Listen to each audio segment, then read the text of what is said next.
I told everyone I was going to spend 3 months at a remote fire lookout in the Oregon Cascades so I could focus on my research reading without distraction. The truth was more embarrassing.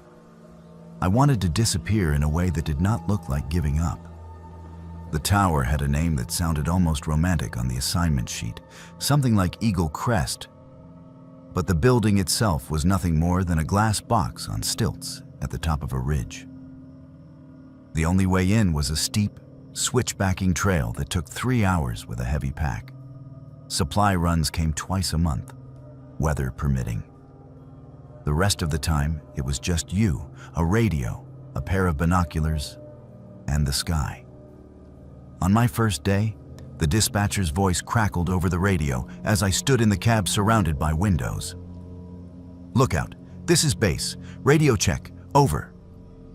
I fumbled with the headset, the black plastic still warm from the last person's hands. "Base, this is Eagle Crest, reading you 5 by 5, over." My voice sounded too loud in the small room. Outside, the horizon ran in jagged blue waves, layer after layer of ridges fading into haze. Clouds hung like torn cotton over distant peaks. I felt both enormous and very, very small. The routine, once I learned it, was simple. Wake at dawn, check the sky, log weather conditions, scan the 360 degrees of forest with binoculars, looking for the one thing you did not want to see: a thin, unnatural column of smoke. Report hourly, or more if anything changed. Read, cook, pace, watch storms roll in or burn off. At night, call in a final status, then try to sleep in a bed that creaked with every breath of wind. The first week, the radio was my lifeline. Base check-ins, chatter from a couple of other lookouts perched on far ridges, the occasional helicopter pilot calling in position. The voices became familiar faster than I expected. A woman on the western ridge with a dry sense of humor, a guy to the south who always sounded like he was halfway through a joke. It was like living in your own private skybound neighborhood. The second week, I heard her for the first time. It was late afternoon, the kind of clear, heat-shimmery day that makes every ridgeline look carved into glass. I had just finished logging a routine check. No smokes, light wind from the northwest, visibility, excellent. I lifted my finger from the transmit button and started to set the headset down when I heard it. "Copy, Eagle Crest," base said. "Log received, base out." There was the usual pop of static at the end of the transmission. And then, faintly, so faintly I almost missed it, a second voice slipped in under the hiss. "Eagle Crest, 04137, 04137. The numbers were spoken in a woman's voice. Calm, precise, like someone reading coordinates off a map. The sound was so brief, I might have dismissed it as some kind of interference. But the cadence felt intentional, deliberate. I lifted the headset again. "Base, did you just repeat my coordinates?" I asked. There was a pause. "Negative, Eagle Crest," the dispatcher said. "Did you get a ghost on your end? We have some weird skip today. Could be bleed from the southern frequency. Do you copy? Over." I stared out at the ridges. "Yeah," I said. "I copy. Must be the atmosphere or something. Eagle Crest out." I hung the headset carefully on its hook, the plastic suddenly heavier in my hand. The coordinates she had repeated, because that is what it felt like, a repetition, were mine. The numbers I had just given base as my position. I told myself it was just a glitch. Radios do strange things in mountains. Signals bounce, cross, refract. That is what everyone says. That night, I woke to the sound of the wind shaking the tower. The windows rattled in their frames. Lightning flashed somewhere far off, turning the glass into momentary mirrors. Storms were part of the job. I had read the manual twice on what to do if a strike hit the tower. Stand on the insulated mat, keep your hands off metal, do not panic. The radio crackled. I rolled over, disoriented. and looked at the clock. 3:02 a.m. A soft hiss filled the cab. Then, clear as my own thoughts, the same woman's voice threaded through the static. 04137, 04137. Elevation 5892. Visibility compromised. The last word stretched slightly, as if distorted by distance. I slid from the bed and crossed the room in 3 steps, careful not to touch the metal table. My fingers shook as I lifted the headset. "This is Eagle Crest," I said. "Who is this? Repeat your identifier, over." The hiss rose, drowning out the last syllable. No reply. I stood there for a full minute, headset pressed to my ear, listening to nothing but the crackle of the storm. Eventually, I set it down and went through the motions. Check the lightning chart, log the time, remind myself that strange echoes happen all the time on these frequencies. Other lookouts talking to their bases, timber crews, pilots. But as I lay back down, the numbers she had spoken dragged through my mind like an anchor. 04137, my coordinates again, plus my elevation. The next morning, I flipped through the station notebook, looking for older entries. Each lookout leaves a record for the next. Weather notes, minor repairs, sketches, the occasional joke. As I paged back through years of cramped handwriting, I started to notice a pattern. Every so often, a lookout would mention odd radio traffic in the margins. Thought I heard a woman repeat my position. Skip? Static at 300. Could have sworn someone called the tower by name. Dreamt someone was in here with me, whispering coordinates. Maybe too much instant coffee. The notes were scattered, years apart, different handwriting. But they all had that same nervous, shrugging tone. No one had treated it like a real thing. Just weirdness. A ghost story to tell once you were off the mountain. I told myself I would not be like them. I would document everything. I would be rational. For a while, the voice stayed away. The storm passed. The days became a blur of heat, resin smell, and distant dust plumes from logging trucks. I fell into my own rhythms. I read until my eyes blurred. I wrote pages of my thesis longhand in a spiral notebook. In the evenings, I watched the sun melt into the horizon and thought that maybe I was healing in some hard-to-describe way. Then the voice came back, and it stopped being about coordinates. It was a week later, again around 3 in the morning. I had started to dread that hour, when the night feels thickest. I woke abruptly, heart hammering, with a sense that someone had called my name. Not my last name, not my call sign, my first name, Elodie. The tower was dark except for the red eye of the radio power indicator. The sky outside was blank, starless, clouds blocking any moonlight. I listened. At first, nothing. Just the faint buzz of the fluorescent bulbs cooling overhead, the wind's low hum in the guy wires. Then, Elodie. It was the same voice, closer now. Not in the room, but not as distant as before. Like someone speaking from the bottom of a well. Elodie, copy. 04137. Alone. No smokes. Emotion. Restless. The last word lodged under my skin. Emotion. No one on the fire network talked like that. You reported facts, not feelings. I had written restless in my journal earlier that night, just before falling asleep. I had underlined it twice. I grabbed my notebook from the small shelf above the bed and flipped it open. The last entry was in my own scrawled handwriting.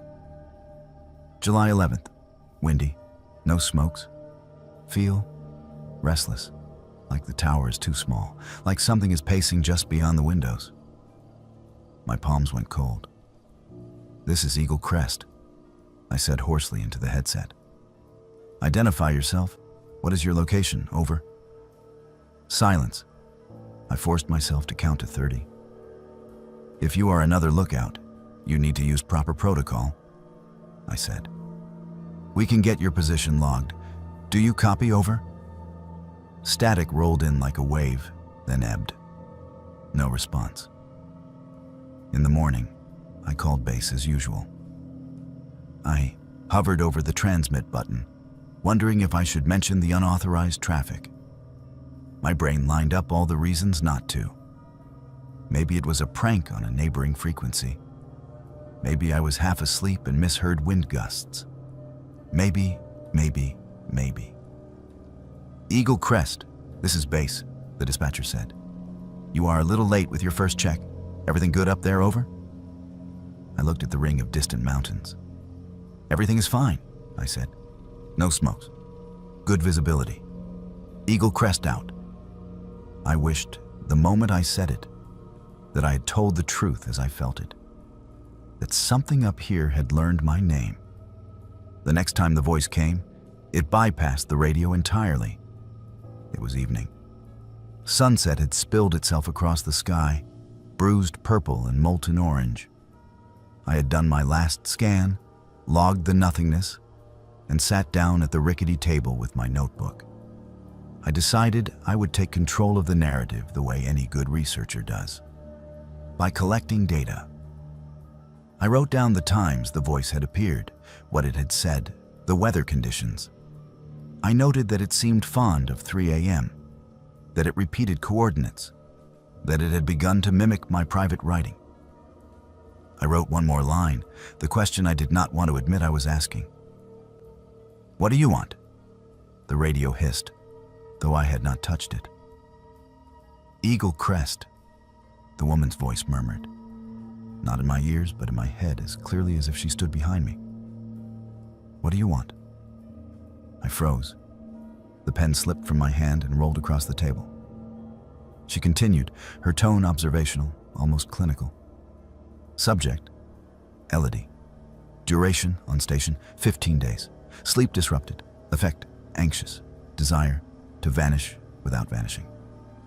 "No," I whispered. That is not how this works." My reflection stared back at me from the darkening windows, pale and hollow-eyed. I stood abruptly and walked to the cabinet where the old logbooks and manuals were stored. My hands moved before my thoughts caught up. I hauled out a water-warped binder labeled Incident Reports and flipped it open. Most of it was dry bureaucracy. Minor injuries, lightning strikes, equipment failures. But in the middle, clipped between pages with a rusted paperclip, was a photocopied newspaper article. "Local lookout missing in storm, search crew suspended after 5 days."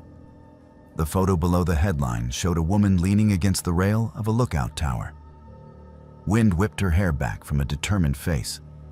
The caption named her Beatrice D. I read the article. She had been assigned to a different tower, one that no longer existed, 2 ridges over.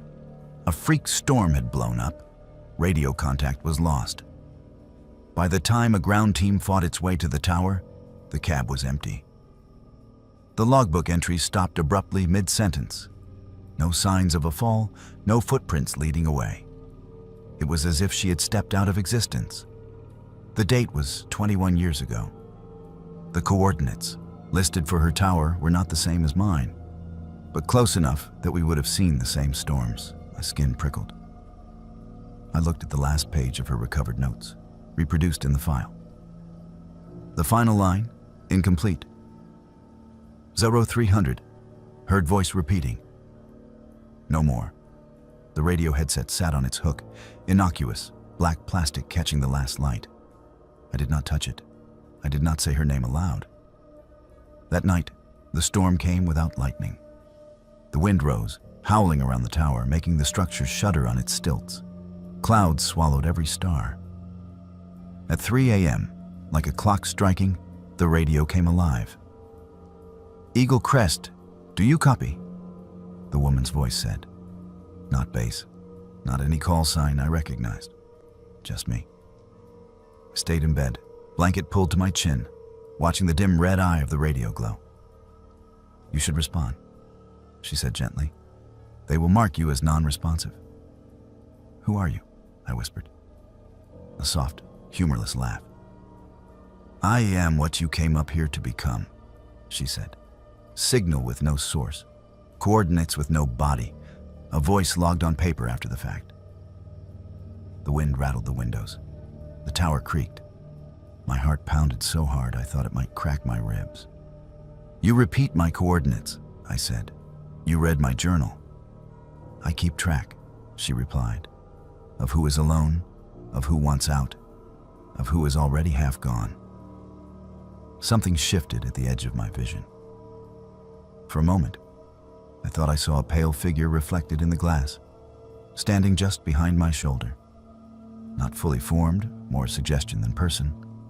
Hair blown back by an unseen wind, eyes like distant storms. "If you step outside now," she said softly, "no one will know which way you went. There will be reports, searches. The logs will be photocopied. You will be written down more thoroughly than you have ever written yourself. You will belong to this place." My hand found the rough grain of the wooden wall beside the bed. Splinters bit into my palm. "I do not want that," I said. My voice shook. I thought I did, but I do not. Silence stretched. The wind moaned in the guy wires like a low human cry. "Then you will have to go back," she said at last. "All the way back, to the city, to your unfinished life. You will not sleep as well. The noise will never be this clean. But when you wake at 3 a.m., you will still be inside your own walls." The radio fell quiet. The light on its face dimmed to a pinprick. My contract was for 3 months. I lasted another 6 days. I called base and told them I was having health issues. Anxiety, trouble sleeping, intrusive thoughts. All true, if not the whole truth. They were understaffed and clearly annoyed, but they arranged for a relief lookout. On the day I left, I carried the incident binder with Beatrice's article to the edge of the desk, hesitated, then pushed it back. Someone else would need it more than I did. The hike down felt longer than the hike up. With each switchback, the air grew thicker, filled with insects and the smell of damp soil. I turned once, halfway down, and looked back at the tiny square of the tower against the sky. It looked fragile from that angle, like something a gust could peel off the ridge. For a moment, I thought I heard a faint crackle in my pack, as if the radio I had already turned in were still with me. A whisper of numbers. 04137. I kept walking. Back in the city, people asked me how it was. They wanted romantic stories about sunsets and thunderheads, about solitude and inspiration. I gave them what they expected. I talked about the views and the storms and the time I watched a family of deer pick their way along a ridge at dawn. I did not talk about the woman who had learned my name. It has been 2 years. I finished my thesis. I sleep mostly through the night. Mostly. Sometimes, at 3 a.m., I jerk awake in my apartment, heart racing, sure that someone has just repeated my address in a calm, observational voice. When that happens, I lie very still and listen. There is always noise here. Traffic on the arterial, a neighbor's plumbing, the refrigerator kicking on. Ordinary, human sounds. But underneath, if I listen long enough, I can still feel that other silence. The kind that drapes itself over mountaintops and abandoned towers. The kind that waits. There are new lookouts up there now.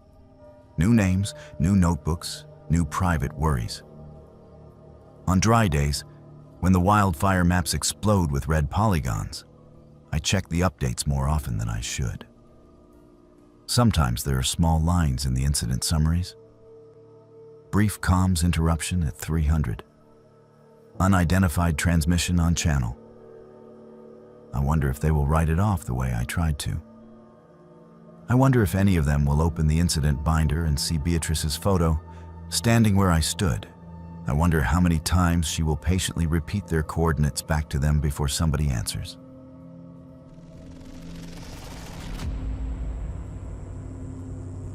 It is strange to say that the worst thing that ever happened to me began with what felt like a fresh start.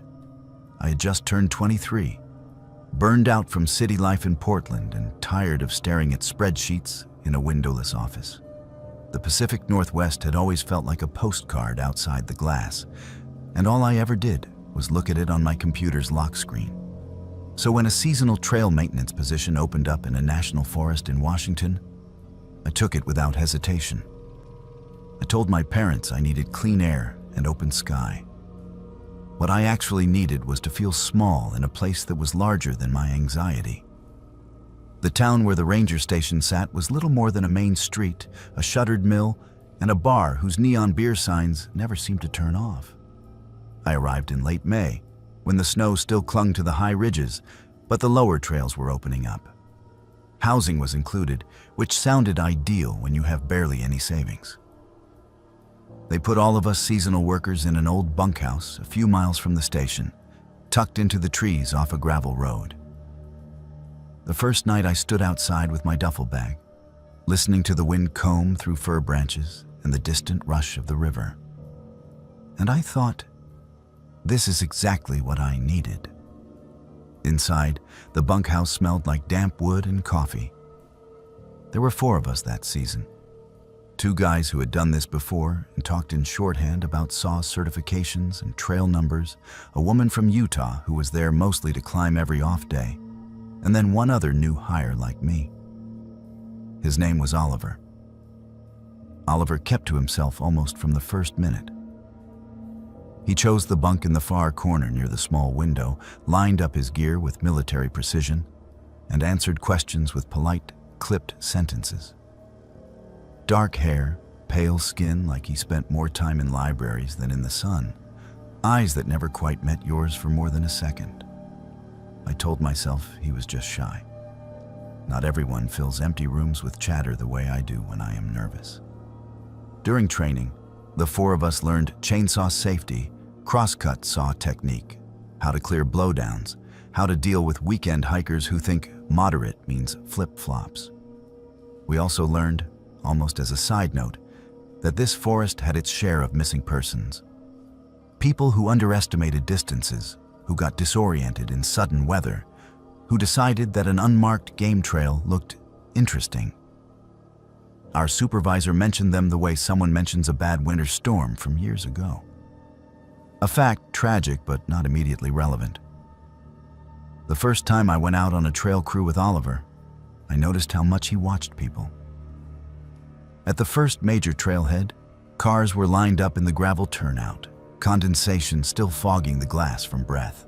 We checked the signboard, the fresh boot prints in the mud, the register where people were supposed to write their names, and planned routes. Most did not bother. As we unloaded tools from the truck, I saw Oliver's eyes drift from face to face, resting briefly on each group. A couple with brand new packs, a solo guy with minimal gear and expensive trail runners, a family whose 2 teenagers already looked exhausted. Busy for a weekday, I said, more to break the silence than anything. Oliver nodded. Good visibility today. Hard to get lost when the sky's like this. It sounded like a normal comment, but something in his tone made me glance at him. His expression was unreadable. Those first weeks settled into a rhythm. Up before dawn, coffee, loading tools, long drives on washboard roads, hours of clearing brush and cutting deadfall. At night, my shoulders ached in a way that felt clean and earned. The bunkhouse would fill with the hiss of the gas stove, wet socks hanging from every exposed beam, and the muffled laughter from the others playing cards at the main table. Oliver usually sat apart, reading or meticulously sharpening his tools. If he spoke at length about anything, it was the layout of the forest. He seemed to carry a map in his head. He knew which creeks ran high after rain, which slopes held snow late into summer, which unofficial shortcuts locals used to reach fishing spots. At first, I admired it. I asked him about alternate routes when we were hiking out, and my legs felt like rubber, and he always knew one. "You have a good sense of direction," I said once, trying again to reach whatever part of him lived behind those pale eyes.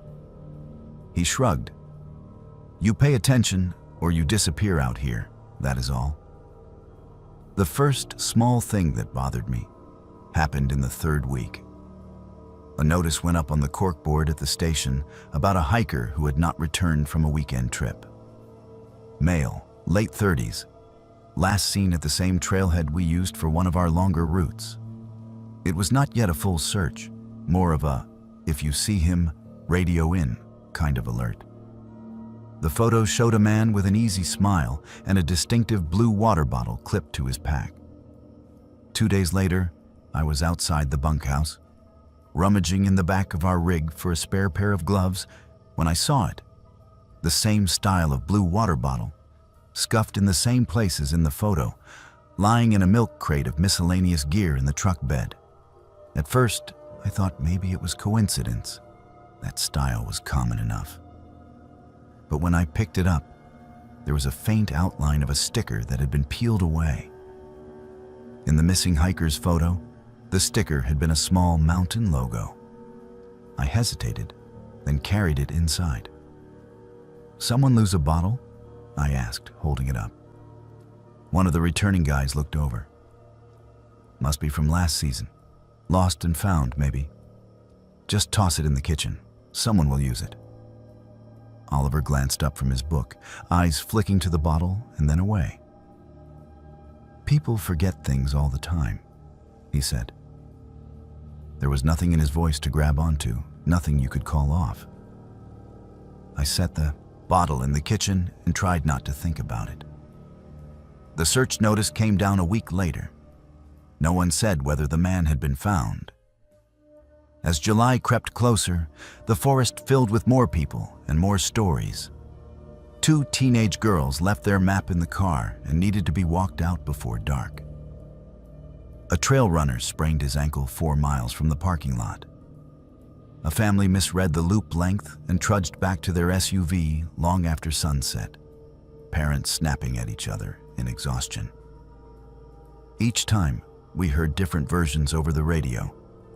Facts scrambled by panic and the weak signal that bounced off the ridges. If this were just a story about the randomness of wilderness accidents, I probably would not be telling it. But it is not. The second thing that happened was harder to dismiss. We had just finished a long day clearing a trail that climbed up to a fire lookout. My arms were jelly, my face sunburned across the nose. When we rolled back into the bunkhouse driveway, the others went inside, but I stayed a minute to stretch and finish my water. Oliver remained by the truck, tailgate down, inventorying tools the way he always did.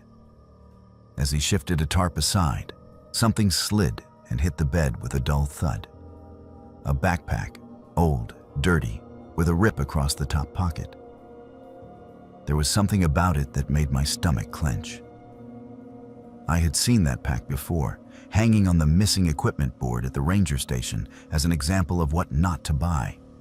Cheap, off-brand, unreliable buckles. The supervisor had told a quick story about a hiker whose pack tore open on a steep section and how half his gear tumbled down a gully. "Where did you get that?" I asked. Oliver did not look up. "It was at the trailhead. Probably someone left it by the trash. People dump gear they do not want to pack out." The answer came too quickly. I stepped closer. The fabric was stained with something darker than mud. I wanted to believe it was spilled coffee or sap, but the pattern looked wrong. My heart pounded in my ears. "We should turn it in," I said, "in case it belongs to someone on the missing list." At that, he did look up. His face was calm, almost amused. "You think every piece of junk in this truck belongs to a missing person?" His eyes held mine for longer than they ever had before. "If you think that way, you will not sleep out here." He tossed the pack back under the tarp with a careless flick, as if it were truly just trash. I did not say anything else, but that night, lying awake in my bunk, listening to the others snore, I kept seeing that stain. I started to notice more small coincidences after that. A GPS unit appearing on the bunkhouse table, its battery barely holding enough charge to display a saved track that cut sharply away from a main trail into blank space. A pair of trekking poles with fluorescent tape at the handles that matched ones in a printed bulletin about people to contact if seen. None of it was proof. None of it, on its own, was enough to call anyone. But together, they settled like stones in my gut. The day everything crystallized, the sky was a flat, unbroken gray. Low clouds dragged across the ridges like wet cotton. Our supervisor split us into pairs and sent Oliver and me to clear blowdowns on a lightly used trail that climbed the east side of a remote basin. We worked mostly in silence, the whine of the saw filling the space between us. Around mid-afternoon, as we rested on a log and drank lukewarm water, Oliver spoke. "There is a shortcut from here," he said. "If we take it, we can loop back to the truck without having to retrace our steps." Shortcut? I pulled out my folded map. Our position was roughly halfway along the trail. On paper, the only way in or out was the way we had come. He tapped a point off to the right of the trail, where the contour lines bunched close together. Old logging spur. Not on the map anymore, but it is still there. Locals use it to reach the river. Saves an hour. I hesitated. The day was wearing on. The clouds had lowered, and a damp chill crept under my shirt. The idea of shaving time off the hike was tempting. Still, something in me balked at stepping off the line printed on the map. "Is it marked?" I asked. He smiled, thin and humorless. "Not officially, but I have been there many times. You can trust me." You can trust me. I wish I could say that line alone made me refuse. It did not. It was the combination of fatigue, the promise of an earlier dinner, and the unjustified belief that nothing truly bad was going to happen to me. I folded the map. "Lead the way," I said. We left the trail at a small break in the underbrush that I never would have noticed on my own. The ground sloped down, soft with needles, and soon the sense of direction I had been carefully building all season began to fray. The spur road he had mentioned was more of a ghost. Twin ruts barely visible under ferns and salal, cut by time and erosion. The trees grew close, their trunks draped in moss that swallowed sound. Within minutes, the trail we had left might as well have been in another country. "How much farther?" I asked. "Not long," he said. "You will hear the river soon." The deeper we went, the more that familiar unease returned, that prickling awareness at the base of my skull. Oliver walked a half step ahead, his stride unhurried. The saw rode on his shoulder, like an extension of his body. There was an easy confidence in the way he moved, like someone following a route rehearsed many times. I thought of the missing hiker's water bottle, the backpack, the GPS track leading into nothing. "Do you ever think about them?" I asked, surprising myself. "Who?" he said without turning. "The ones who go missing out here." He considered this. Sometimes, people romanticize the idea of vanishing into the woods. They do not realize it is mostly dumb choices. "Dumb choices," I repeated. "Like following an unmarked spur road?" He laughed, but there was no warmth in it. "You followed me." The trees opened suddenly into a small clearing, no bigger than a living room. The ground here was scraped bare in places, blackened with old fire pits. Charred cans and melted plastic lay half buried in the dirt. It looked like the kind of unofficial campsite teenagers used to drink at and leave behind. In the center, there was a low pile of debris. At first, I thought it was just trash. Twisted metal, shredded fabric, half-burned nylon. Then I saw the outline of a boot. Its sole melted into a warped, tar-like smear. A strip of once bright jacket material fused to the rock, the faint, sickly sweet scent that did not belong to wood smoke. My breath caught. "What is this?" My voice sounded thin in my own ears. Oliver set the saw down gently, as if we had reached some prearranged destination. "People come out here," he said. "They get lost, they get hurt. Sometimes they are never found. The forest keeps what it is given." He looked at me then, really looked, and I saw something in his eyes that made my stomach flip. It was not madness, not the way movies show it. It was something colder, a kind of clinical interest. "How did you find this place?" I asked. "Same way as you," he said softly. "I followed someone I thought I could trust." He took a small step toward me. The clearing felt suddenly very far from any road, any trail, any radio signal. The clouds pressed lower, muting the light. Noise seemed to be swallowed before it could reach the treetops.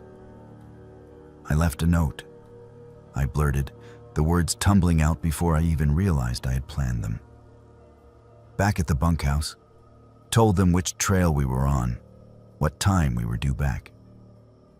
That was not entirely true. I had scribbled something quickly on the whiteboard that morning, more out of habit than fear. But I said it with the certainty of someone delivering a verdict. For a moment, nothing changed. Then a sound split the quiet.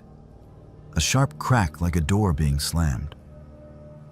It took me a second to realize it was coming from above, somewhere back toward the main trail. A second later, the forest echoed with the distant bark of a radio tone, followed by a faint voice we could not quite hear. Oliver's head turned toward the sound. His jaw tightened, just enough for me to see. "Looks like they are checking in," I said, forcing my voice to steady. "We are late." The spell broke, if that is what it had been. He glanced back at me, something shuddering behind his eyes. "We should go," he said. "Weather is changing." We climbed back toward the main trail in a silence so thick it felt like a third presence between us. My legs shook, more from adrenaline than effort. When we finally stepped back onto the honest dirt of the official route, the familiar blaze markers on the trees looked like lifelines. We reached the truck just as our supervisor was radioing again, asking for our location. I let Oliver answer, his voice steady, giving approximate coordinates, no mention of our detour, no mention of the clearing. That night, I sat on my bunk with my packed duffel at my feet. The decision had crystallized somewhere between that burned pile of gear and the first white blaze on the trail back. I went into town the next morning and told my supervisor there was a family emergency. I did not give details. He did not press. I was gone within 48 hours. It has been 3 years.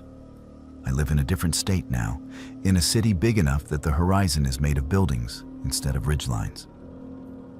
I still hike, but only on crowded trails where you can always see someone else's brightly colored jacket ahead of you. I still wake some nights convinced I can smell that faint, sickly sweetness of burned plastic and something else.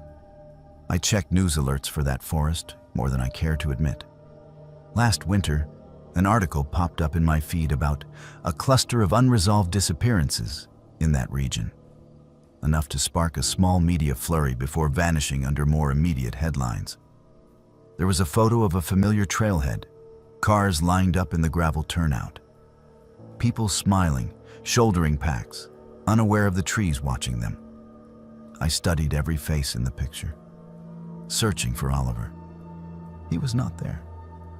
I do not know if that is better or worse.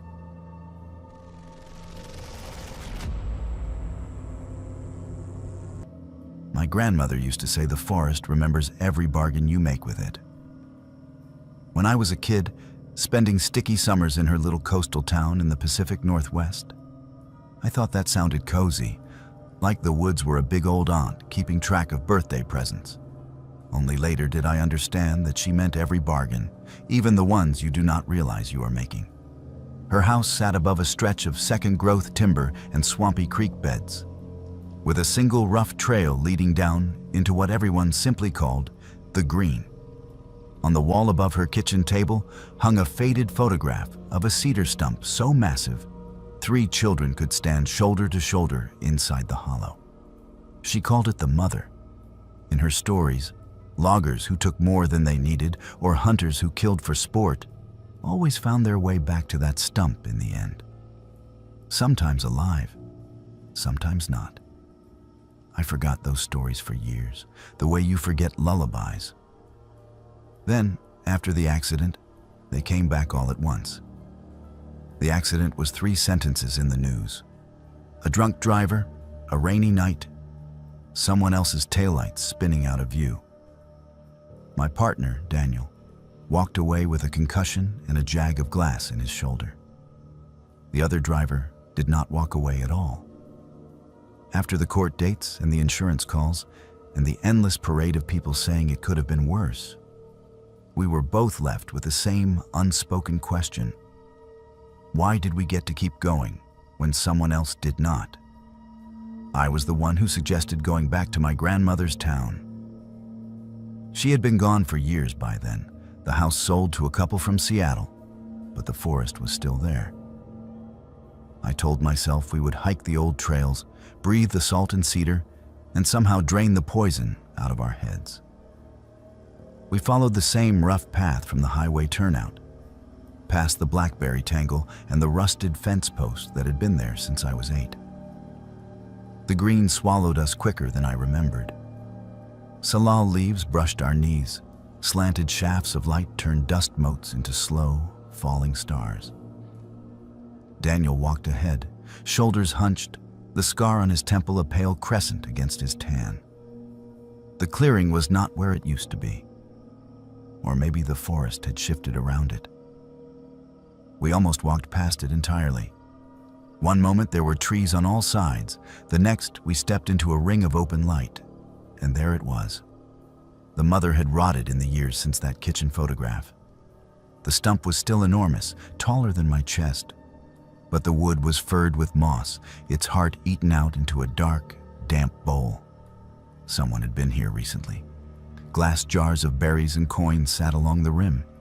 A rusted chainsaw blade rested like an offering at the base, and pinned under a stone, edges curling from the damp, was a missing person flyer.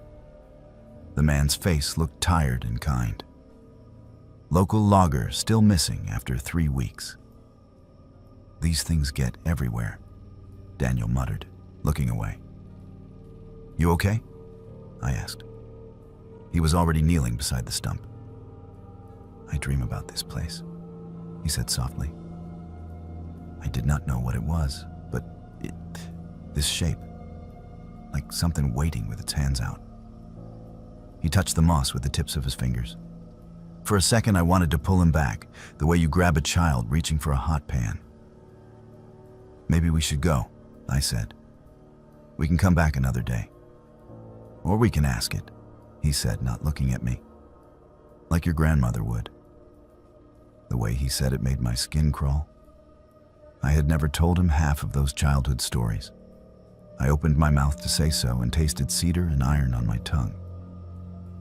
We have nothing to give? I managed. He stood slowly and turned to me.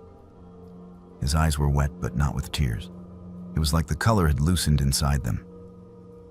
We have too much, he said. That is the problem. We did not kneel or chant or cut our palms. There was no ritual.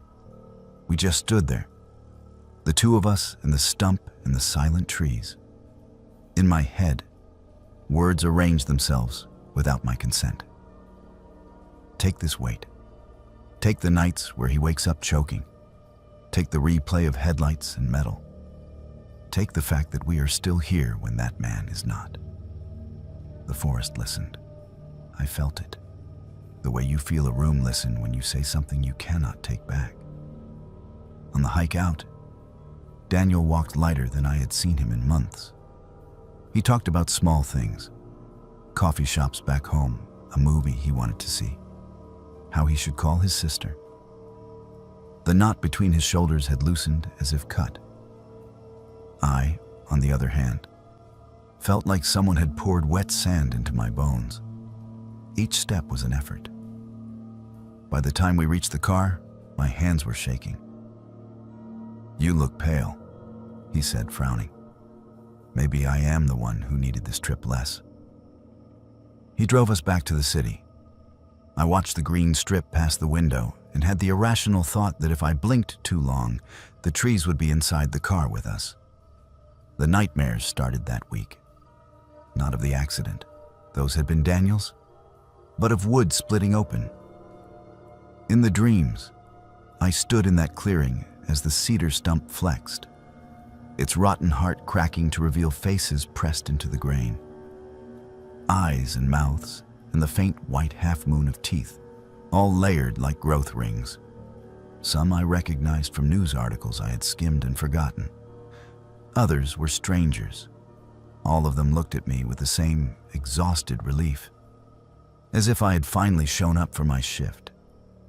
"You gave it to him," a voice said. My grandmother's, from nowhere and everywhere. "You did not think about what it wanted from you." I woke with my jaw clenched so hard my teeth ached. Daniel improved. He started sleeping through the night. They stopped flinching when a car backfired or someone dropped a pan.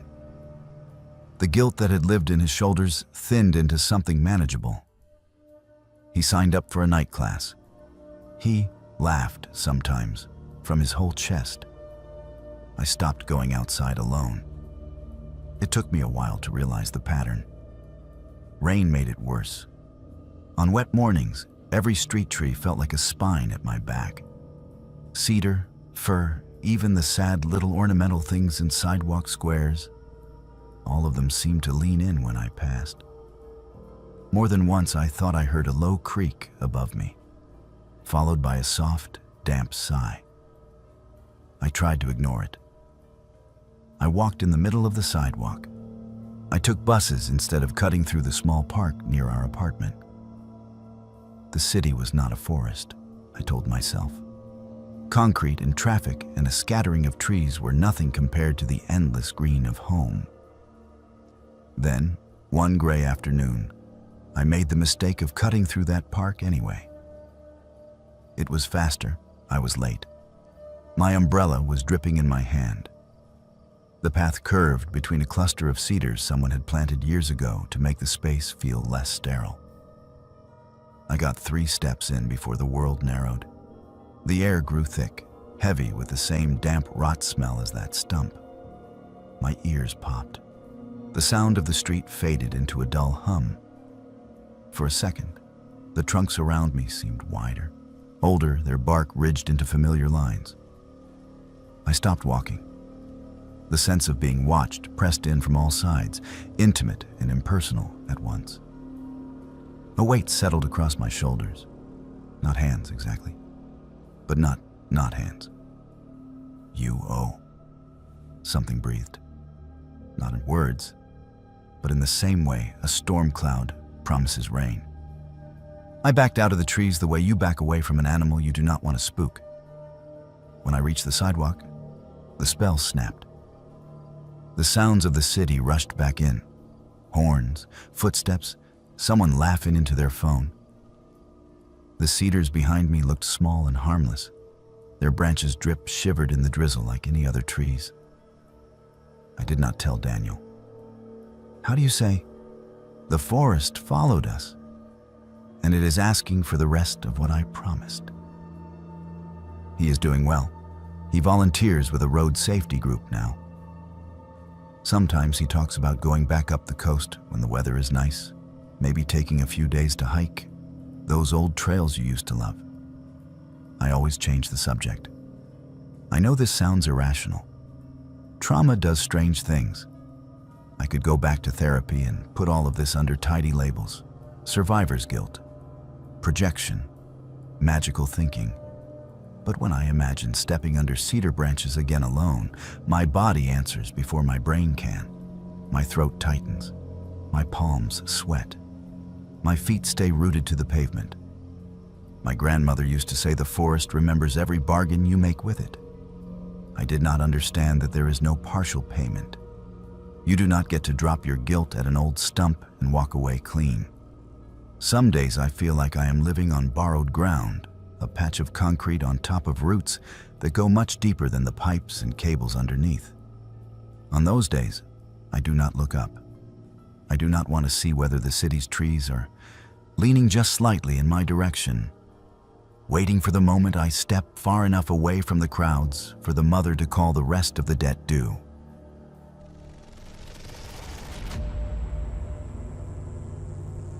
The thing about traditions is that you never really expect them to end. You assume there will always be another summer, another long drive, another set of half-drunk photos taken in the same crooked cabin by the same crooked lake. That is what that place was for us. Proof that no matter how complicated life got in the city, there was still one patch of water and trees that belonged only to our little group. We started going to Cedar Glass Lake the summer after college. It was not on any of the big top 10 alpine lakes lists, which we liked. You reached it by following a pitted forest road in Washington until it narrowed into a tunnel of spruce, then taking a footpath that dropped you into a bowl of blue surrounded by dark slopes. The campground was tiny, just a handful of sites tucked among the trees. No cell service, no motorboats. Just the soft slap of water on rocks and the occasional loon call echoing off the cliffs. By the time everything happened, we had been coming back for 7 years. Same time each August, same group. Me, our unofficial planner, Nate and Mia, perpetually almost breaking up. Quiet, steady Jonah, and Harriet. Harriet was the one who loved the lake the most, I think. She was the loudest person in any room, the first in the water, no matter how cold. The one who insisted on night swims under the stars with cheap glow sticks tied to our wrists. She had grown up in landlocked suburbs. The lake, she used to joke, was the closest thing to a religion she had. That last year, she was different. I noticed it even before we left the city, when she slid into the passenger seat beside me. Normally, she would be buzzing, playlist already queued, cramming gas station snacks into the door pocket. Instead, she just buckled up and stared out the windshield, fingers tapping a silent rhythm on her knee. "You okay?" I asked as we pulled onto the highway. "Fine," she said. "Just tired." Her voice had a papery quality I did not like. I assumed it was work or some new mess with the on-again, off-again ex she never quite cut loose. I decided to give her space and let the miles unspool in front of us. We rolled into camp late afternoon. Sun slanted across the water, turning it that deep, glassy green that gave the lake its name. While we were pitching tents, Jonah called us over to the bulletin board near the vault toilets. "Look at this," he said. Pinned up among the usual fire warnings and park regulations was a photocopied newspaper clipping. The paper had wrinkled from damp, the ink slightly blurred. Local family presumed drowned after boat overturns, search suspended at Cedar Glass Lake. The photo showed a man, a woman, and a little boy in life jackets, all squint smiling at the camera from the shore. The article itself was old, from the 1970s, yellowed at the edges. Someone had underlined a paragraph in blue pen. Despite calm conditions, no bodies were recovered. Locals have long regarded the lake as deeper than it looks. I glanced at Harriet. She was staring at the picture so hard her jaw twitched. "Super comforting," Mia said dryly. "Real fun vibe, Forest Service." "It is probably some seasonal ranger's idea of a safety PSA," I said. "Wear your life jackets, kids, or you will end up on the corkboard." But that night, sitting around the fire, I caught Harriet glancing again and again toward the dark outline of the bulletin board, like it was a person standing just outside the circle of light. The second day was for the water. That was the rule. No hikes, no side trips, just the lake. We lazed on inflatable tubes. We took turns on the battered canoe that came with our sight. We let the sun bake the city out of our bones. For a few hours, it almost felt like every other year. Later, as the sky bruised into purple and the trees dissolved into silhouette, Harriet asked me to go out on the canoe with her. One more time before it gets full dark. Take a headlamp, Jonah called after us. Last thing we need is to star in that bulletin board article, part 2. Harriet did not laugh. She just shoved the canoe into the water and climbed in with a sharp, purposeful movement. I followed, kneeling to keep us steady as we pushed off. We paddled without speaking at first, the boat cutting a V of ripples into the smooth surface. Camp lights dwindled behind us. The familiar chorus of frogs and insects rose from the shoreline. Far across the lake, a loon called, that long, mournful note that always made the hairs on my arms stand up. We drifted into the middle, where the water felt wider than it looked from shore. The last of the sunset smeared itself in a faint strip above the hills. The first stars tested the dark. That article, Harriet said suddenly. You remember it said they never found them? Yeah, I said. Decades ago, though. This place has probably been searched a dozen times since. You ever wonder, she continued, eyes fixed on the mirror's smooth water, why it always feels like there is something just under the surface here? I laughed weakly. Wow, that is a great thing to say to the person in the front of the canoe. I am serious, she said. Does it not feel full? Like it is not just water down there? I wanted to make a joke, say something about fish and drowned trees, but the words stuck. My paddle dipped and rose, dripping silver. The sound changed first. I did not notice it go quiet. That is the strange thing. One moment everything was normal. Frogs, a distant car on the far access road, a faint rush from the inlet stream. The next, my brain stumbled on a sudden absence. I lifted my paddle and let it rest across my knees. Do you hear that? I asked. What? Harriet said, though I knew by her face that she heard it too. Nothing, I said. That is the problem. No frogs, no insects, no cars. Even the air felt denser, as if pressed in on all sides by invisible hands. The only sound left was the soft lap of water against the hull and our own breathing. For the first time since we had pushed off, Harriet looked straight at me. Her eyes were too bright in the dim. I read that article online before we came, she said. Not just the clipping, the full thing. It was weirder than that board version made it sound. People on the search crews swore they saw things down there on sonar, shapes that did not move right. They drained part of the lake one winter. It did not get shallower in the middle. It just changed. You are freaking me out, I said, half annoyed. If this is some setup to jump scare me, it is working. Congratulations. She did not smile. She leaned over the side of the canoe a little, as if to look deeper into the water. Do you ever feel like something has been waiting for you? She asked quietly. Not in a metaphorical way? Specifically you.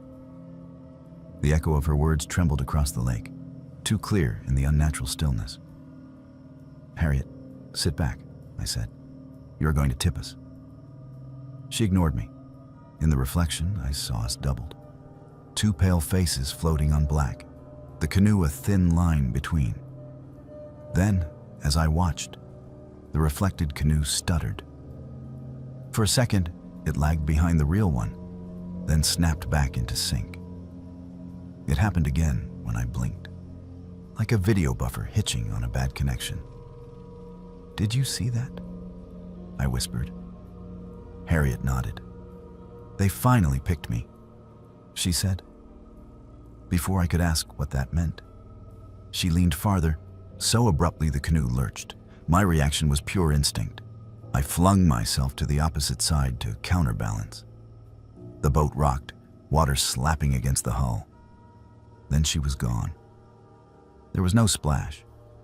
That is the part that will never make sense to me. 1 second, Harriet's weight was in front of me, her hands on the gunwale. The next, the canoe bobbed empty.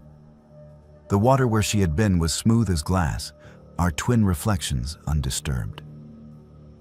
Harriet? The word tore out of me, too loud in that suffocating quiet. I dropped to my knees and plunged my arms into the water, digging for anything: fabric, skin, hair. My fingers closed on nothing but cold. I yelled until my throat burned, her name bouncing off the dark slopes and coming back smaller each time. By the time the others reached us in the second canoe, the sounds of the world had started to seep back in. A frog croaked tentatively near the shore. An engine growled somewhere on the road. The spell, if that is what it was, had lifted. We called, we searched, we thrashed through reeds along the bank with flashlights stabbing at the water. Rangers came, divers came. They combed every inch they could reach. By dawn, the far shore looked like a crime scene from a show. Yellow tape, muddy footprints, exhausted faces. The official story settled quickly, like silt. She must have fallen in. Darkness, disorientation, shock. Even good swimmers can go under fast. These things happen, people said, as if that were any comfort. We drove home without her. Grief counselors talk about bargaining, about the mind replaying events with different outcomes. I did that for months. If I had refused the last paddle, if I had grabbed her arm faster, if we had chosen a different weekend, a different lake. What I do not tell them is that sometimes, in the shower or passing a darkened shop window, I see my reflection drag a half beat behind me, just enough for my stomach to drop. It always catches up, but in that moment, I feel the same thick, waiting silence rise up around me. A year after it happened, I went back to Cedar Glass Lake alone. I do not know what I thought I was going to accomplish. Closure, maybe. Punishment. I hiked down to the water's edge and stood where our canoe had first pushed off. The bulletin board still held the old article about the family from the 70s, corners now curled and soft. Under it, someone had tacked a new missing poster with Harriet's face. The paper was fresh, the ink not yet blurred by rain. I did not get in a boat. I did not even step on the wet rocks. I just stood there listening. The lake sounded normal. Birds, insects, wind. Ordinary life. Only once, when a cloud passed over the sun, did everything muffle for a second, leaving me alone with the hush. In that thin pocket of quiet, I felt watched from below. People tell me lakes are just water and depth and physics. I nod. I agree out loud. But I know what real silence feels like now, the kind that is not the absence of noise, but the presence of something listening. I moved inland after that. I rent an apartment on a hill far from any real body of water. There is a small retention pond down the block that gathers rain in winter. I cross the street to avoid walking beside it. It is barely 10 feet across, a puddle by any reasonable measure. But when the surface is still, I cannot bring myself to look down. I am afraid that one day, if I do, I will see two versions of myself staring back. The one standing on the bank, and the one a half second behind, waiting patiently for the water to go quiet enough to take my place.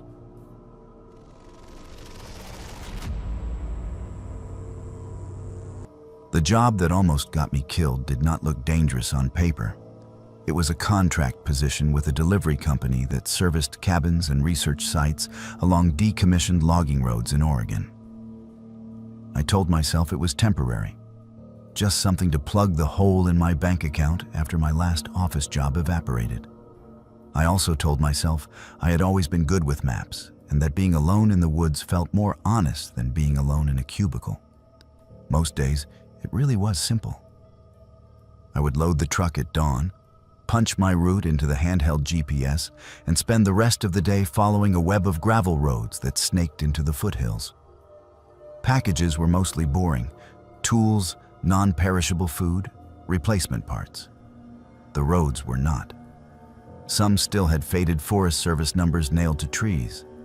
Others were unofficial tracks locals had carved out with decades of truck tires, unmarked on any map. It was on one of those unmarked spurs that I met Callum. The first time, he appeared as a silhouette in the dust ahead of me. A man in a faded green jacket and ball cap, hand raised in a casual wave.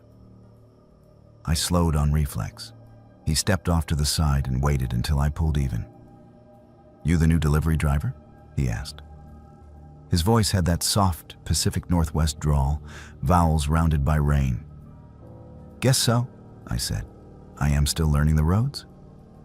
He smiled, just enough to show teeth. "Everyone is," he said. "Roads change out here more than people think." He told me he lived up near the ridge and sometimes flagged trucks when tourists got stuck or a tree came down.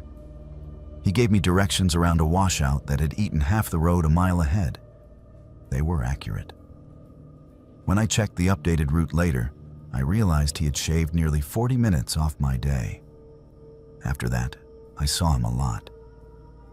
He would appear at junctions just as I was pulling out a map, leaning against a stump or a boulder like he had been there all afternoon. He always knew where I was headed before I told him. "Cabin with the blue tarp roof? Stay left at the fork, right at the busted culvert," he would say. Or, "Research station with the weather tower? Do not bother with the old bridge. It is rotten. There is a newer crossing upstream." At first, I was grateful. The handheld GPS only knew so much. The company's paper maps were old photocopies of older maps. Callum seemed to have the whole network memorized, not just the main lines, but the forgotten spurs and skid roads. "You must have grown up out here," I said once, when he hopped up onto my bumper to sit while we shared a lukewarm thermos of coffee. "You could say that," he replied. "I pay attention. That is how you stay alive in country that does not care if you are breathing." I laughed, but he did not. The small things started to bother me before the big thing did. One afternoon, as we stood by the truck reviewing my remaining deliveries, he said, "You have 4 left, right? 2 up canyon, 2 on the ridge." I frowned. I had not told him that. The manifest was folded in my pocket. My handheld was still on its clip inside the cab. "Lucky guess," he said when he saw my expression. "You've been running the same loop all week. Easy pattern." He was right. It could have been that. Except the next week, when my route changed completely, he still knew. "New cabin on the list," he said as he slid down an embankment to meet me. "Old logger's place, a lot of junk in the yard. Be careful backing out. People disappear up that draw." He said it so casually that I nearly missed the last "oh" part. "Disappear how?" I asked. He shrugged. "Weather, bad choices, other people. Take your pick." After that day, I started filling out my end-of-shift reports in more detail. I wrote down when and where I ran into him, even though there was no box for frequent, helpful stranger.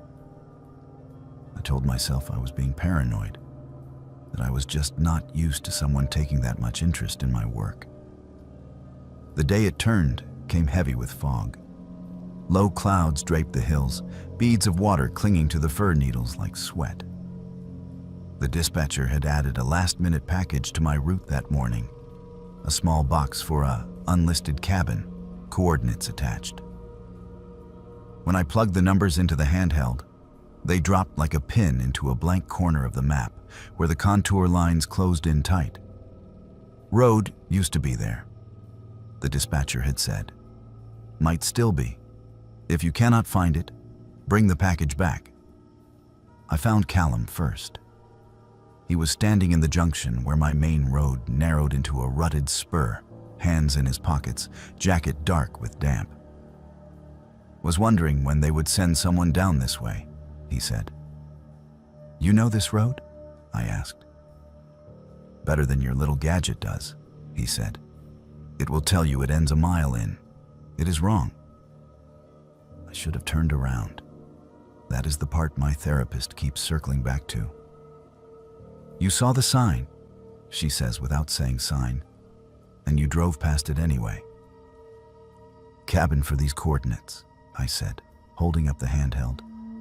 You know it? He did not look at the screen. I know it, he said. I will ride along, make sure you do not end up where you should not. He hopped into the passenger seat before I could protest, the way old friends do.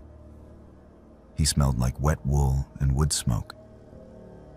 As we drove, the fog thickened. Trees loomed out of it and vanished behind us. The road degraded from gravel to mud to something worse, deep ruts churning with brown water. You sure this is the right way? I asked. Positive, he said. The handheld began to glitch. The little arrow that represented us jittered, jumped backwards, then spun in place. After a while, it gave up entirely, flashing signal lost in angry text. Great, I muttered. We must be under some kind of canopy. Maps lie, Callum said. Machines lie. The ground does not. He sounded almost pleased. We passed no driveways, no mailboxes, no signs of anyone living out here at all. The forest pressed close, branches scratching along the truck's sides like fingernails. The world narrowed to the twin beams of the headlights and the hood bucking under my hands. I did not think there were still cabins this far in service, I said, if only to puncture the quiet. Depends on what you mean by service, he replied. We rounded a bend, and the road simply ended. No turnaround, no clearing. Just two ruts dissolving into undergrowth and the dark wall of the ravine beyond. I put the truck in park. This is it? I asked. Callum unbuckled his seatbelt slowly.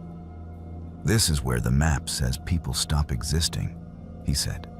Question is which side of that you want to be on. He turned in his seat to face me fully. His eyes, normally a washed-out gray, looked almost black in the cab's dim light. You run these routes alone, he said. No partner, no dash cam, no one tracking you in real time. Company only cares that the packages get where they are going or come back with a reason why. You vanish out here, they will send someone else in a week, maybe two. They will mark the file unresolved and move on. He smiled, and it was the first time it did not reach his eyes at all. Or, he continued, you stop being cargo, and you start being someone who decides which trucks make it back to the depot. Who learns where the soft spots are? Who owes who favors? There is always room for one more person who knows how these roads really work. My mouth went dry. Are you asking me to, what? Help you rob trucks? He laughed, a short, harsh sound. You think this is about theft? Sometimes a truck is worth more empty.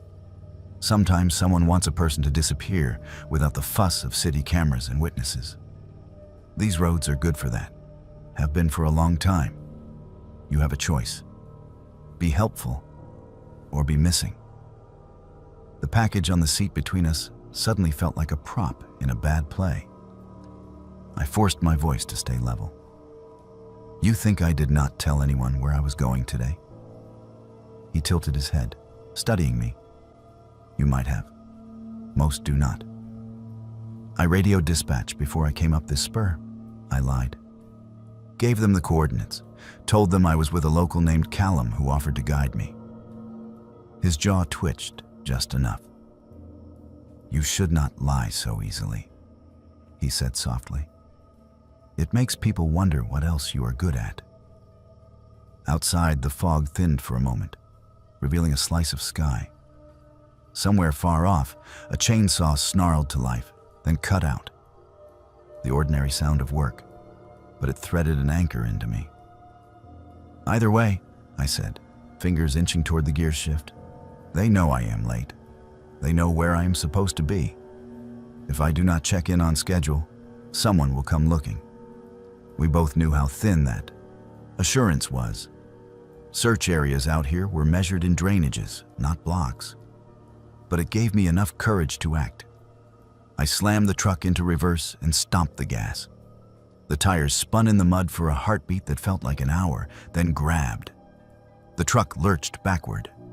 Callum grabbed the dash to steady himself. "You are making a mistake," he snapped. "So write me up with management," I said. "Tell them I ignored your helpful advice." Branches screeched along the side as we bounced back down the spur. He did not try to grab the wheel. That scared me more than if he had. He just watched me drive, eyes flat and assessing, as if deciding whether I was worth the effort.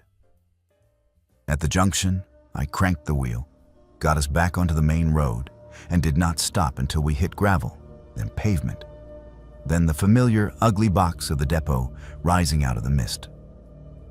I wrote "unreachable, road unsafe" on the package and dropped it on the clerk's desk. My hands shook so badly I had to sign my timesheet twice. I did not see Callum again after that. Not in person anyway. Sometimes, though, his absence felt more deliberate than an accident, like he had simply stepped sideways out of my route into someone else's. I quit 2 weeks later. Officially, it was because of better opportunities. Unofficially, it was because I started noticing how many small news stories began the same way. Local driver fails to return from rural route. Vehicle found abandoned on logging road. The kind of pieces that bubble briefly up the feed and sink under bigger headlines. When I drive in the city now, I still catch myself glancing at the mirrors more than most people.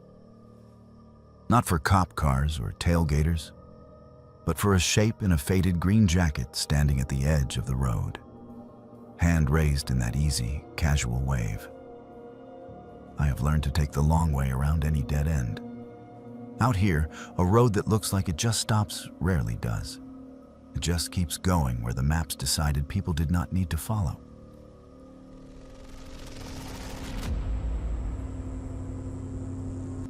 I booked the trip to prove something to myself. After the breakup, everyone kept telling me I needed to get back out there, meaning dating apps, bars, parties. I chose a different out there. 3 nights solo on a popular loop in a Washington National Park, a route I had bookmarked years ago but never found time for. The kind of hike with enough day hikers to feel safe, enough miles to feel like I had done something hard. I did it the responsible way. I left a detailed itinerary with my sister. I checked in with a ranger at the backcountry desk. I printed out the map instead of trusting my phone. I reserved designated campsites along the loop, little numbered circles neat on the paper. The first 2 nights went so smoothly that by day 3 I was starting to feel cocky. My legs had remembered how to move. My pack felt like part of my spine instead of a punishment. I had even started to enjoy the quiet between trail chatter, the stretches where it was just me and the rhythmic crunch of my boots. That was the day I aimed for the hidden campsite. I found it on a forum post months earlier, buried in a thread about overlooked sites. Someone had written, "There is an old, unofficial spot off the main loop, still flat, still near water. If you know, you know." They had left half-joking coordinates that did not quite match any of the numbered sites on my official map. But they lined up with a small spur trail marker I had noticed on day 1. By the time I reached the junction, the sky was already softening into late afternoon. The official campground was another mile ahead, guaranteed company and bear hangs, and the easy comfort of other people's fires. The spur, in contrast, dipped into darker trees, I stood there for a full minute, pack digging into my shoulders, weighing the dull safety of the known against the small, prideful thrill of finding something secret. In the end, my ego won. The spur trail was narrower than the main loop, but still clearly used, pine needles tamped down by boots. After 10 minutes, the trees opened onto a small clearing so textbook perfect it might have been placed there by an outfitter. Flat ground, a ring of stones for a fire, a rough wooden bench made from a split log, initials carved along the edge. I dropped my pack and laughed out loud, a short burst of relief. I had half expected to find nothing, to be forced to backtrack to the official site by headlamp. Instead, here it was, exactly as promised. As I set up my tent, I noticed some of the initials on the bench were fresh, the wood still pale where it had been cut. One set stood out, J. Papuas P, carved inside a crooked heart. The letters were deep, as if whoever had made them wanted to make sure they never faded. I cooked my dinner, hung my food bag from a likely-looking branch, and sat on the bench watching the light drain from the clearing. There was something cozy about the way the trees tucked in around the space, like walls in a tiny open-air room. I could hear the creek off to my left, the soft rush lulling and constant. I was zipping my sleeping bag when I heard footsteps on the trail. They were quick and light, not the heavy clomp of someone carrying a full pack. A second later, a woman's voice called, "Hey, is it okay if I come in?" A headlamp beam bobbed at the edge of the clearing. "Yeah," I said, sitting up. "Sure." She stepped into view, lowering the light so it would not blind me. She looked to be in her early 30s, about my age, with dark hair pulled back in a braid and a red bandana looped loosely around her neck. She held a small day pack, not nearly enough for an overnight stay. "Sorry," she said, giving me an apologetic smile. I was not sure anyone still used this spot. I have not seen it listed in years. "That is kind of the point, I guess," I said. "I found it from an old forum thread." Her smile widened. "Same. I am Josephine," she said. "Mind if I share the fire for a bit? I promise I am not a murderer." The line was so cliché it disarmed me. I stepped out of the tent and nodded to the log bench. "Go ahead. I am just glad to see someone else knows this place exists." We slipped into the easy talk that hikers have. Trail conditions, gear, the odd satisfaction of dehydrated meals. She knew the park well, rattling off alternate routes and little side lakes like someone who had been here many times. At some point, the conversation turned to solo hiking. She asked who knew where I was, how specific I had been with my itinerary, whether I had posted my plans on social media. It was framed as concern. A lot of people overshare, you know. It is not safe. But the questions themselves were precise. "Your sister knows the exact sites?" she asked. "Like this one too?" "Just the official ones," I said. I told her I might improvise a little if I found something cool. I heard myself say it and felt a flicker of doubt. Saying it out loud made it sound dumber. Josephine tilted her head. In the firelight, her eyes looked almost colorless.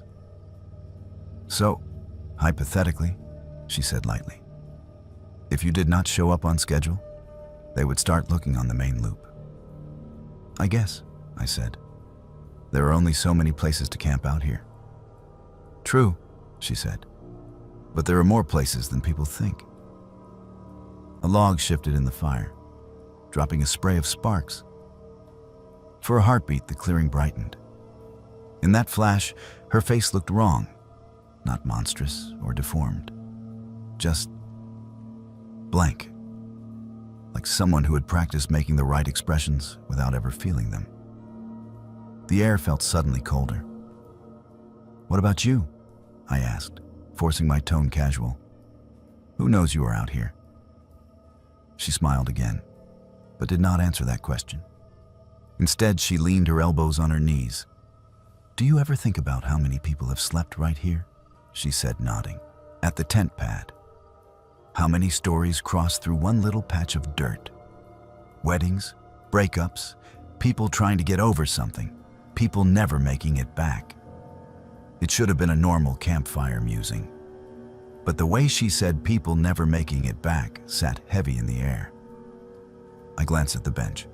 J plus P, sharp and new. "You were here with someone before," I said quietly.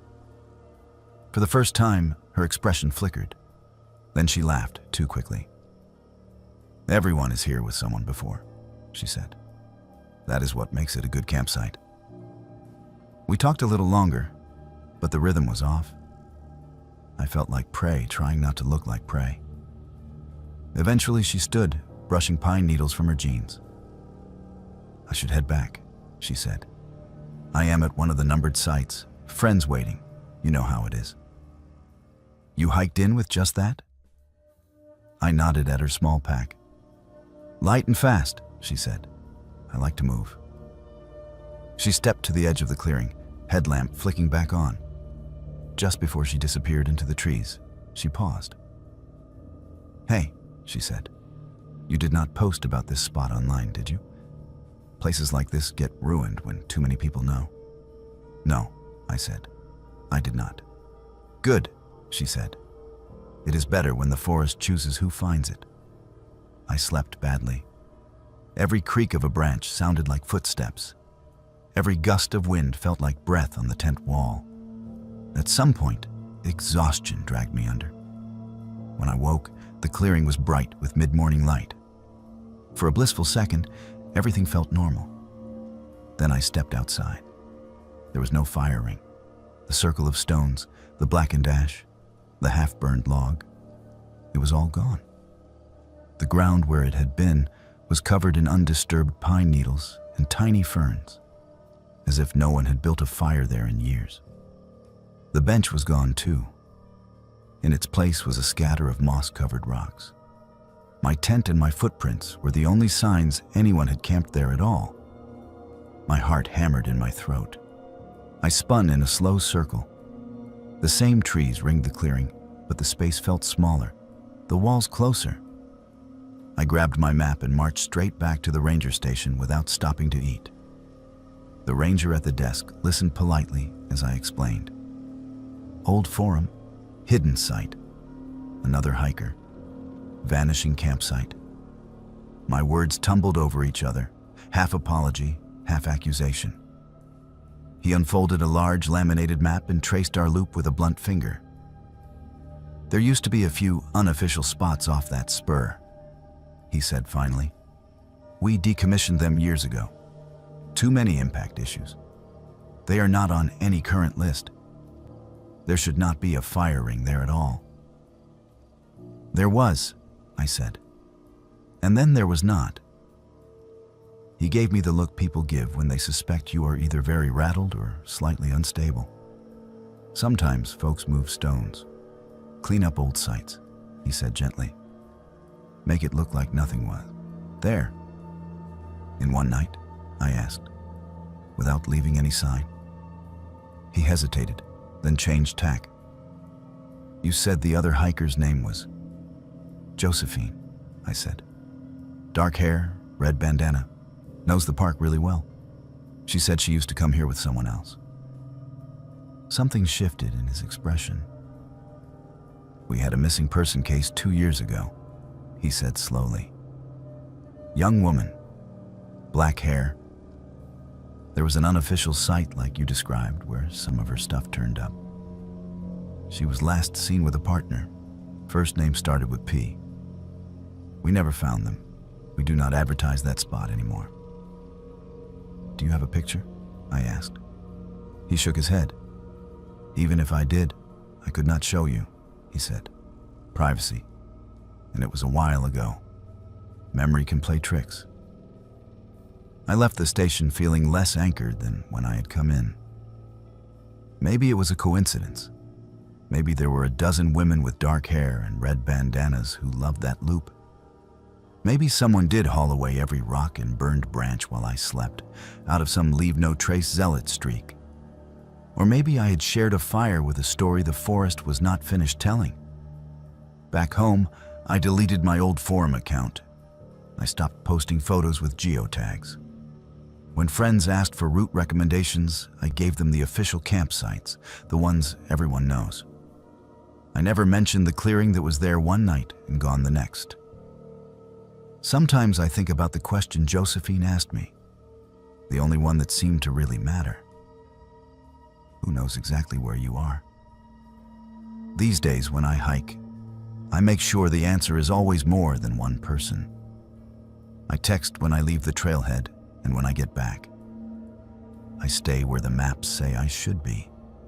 And if I ever stumble on another perfect little clearing that feels just a bit too eager to be found, I know now which way I will turn.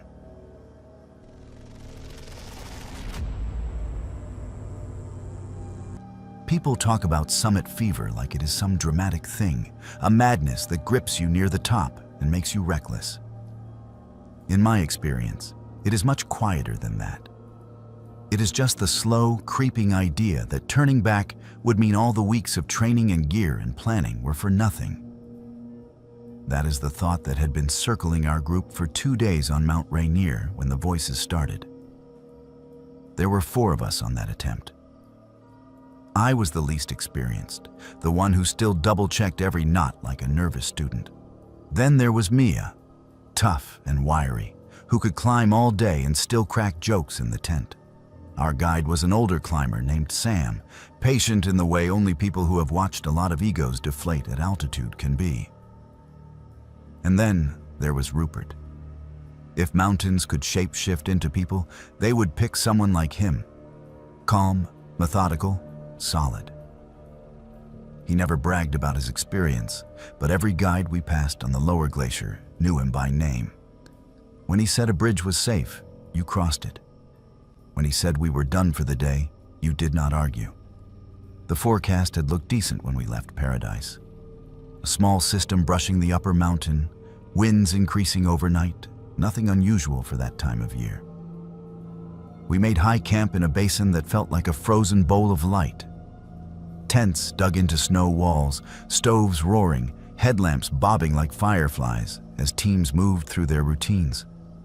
Above us, the upper slopes glowed faintly under a half moon, ridges and seracs cast in silver.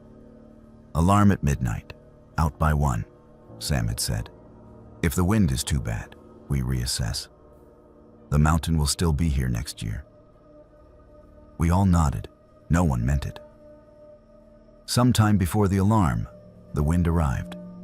It came first as a low hum in the tent fabric, then a full body shove, a hand pressing hard against every surface. Snow hissed past, grains rattling against the nylon like sand. The temperature dropped so fast, the moisture in our breath froze along the seams. Sam crawled out to check the lines and came back with his face stiff from cold.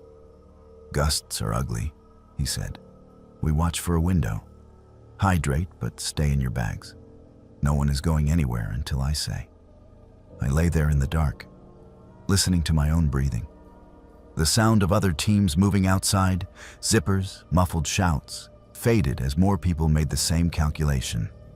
Not tonight. The walls of the tent bowed and flexed. Somewhere in the white noise, I drifted into the thin, unsatisfying half-sleep of altitude. What woke me was not the wind. It was a sound threaded through it. At first, I thought it was the fabric squealing on a different pitch. Then it came again, cutting cleanly across the gust. A high, raw scream. I froze. The others shifted in their bags. I heard Mia mutter something, a curse or a prayer. Another scream, closer this time. Human. Wordless, stretched to the point where it barely sounded like a person. "Someone is out there," I said, my voice too loud in the tent. Sam's headlamp snapped on. "Stay put," he said. "Could be the wind playing tricks." Another scream answered him. This one carried something like words, shredded by the gusts. "Help. Please." My heart punched against my ribs. "Sam," I said, "that is not the wind." He was already unzipping the vestibule, sticking his head out into the storm. A blast of cold air knifed in. He ducked back inside quickly, snow crusting his eyebrows. "I do not see anyone," he said. "Visibility is garbage. Sound carries weird up here. Could be from the root, could be lower.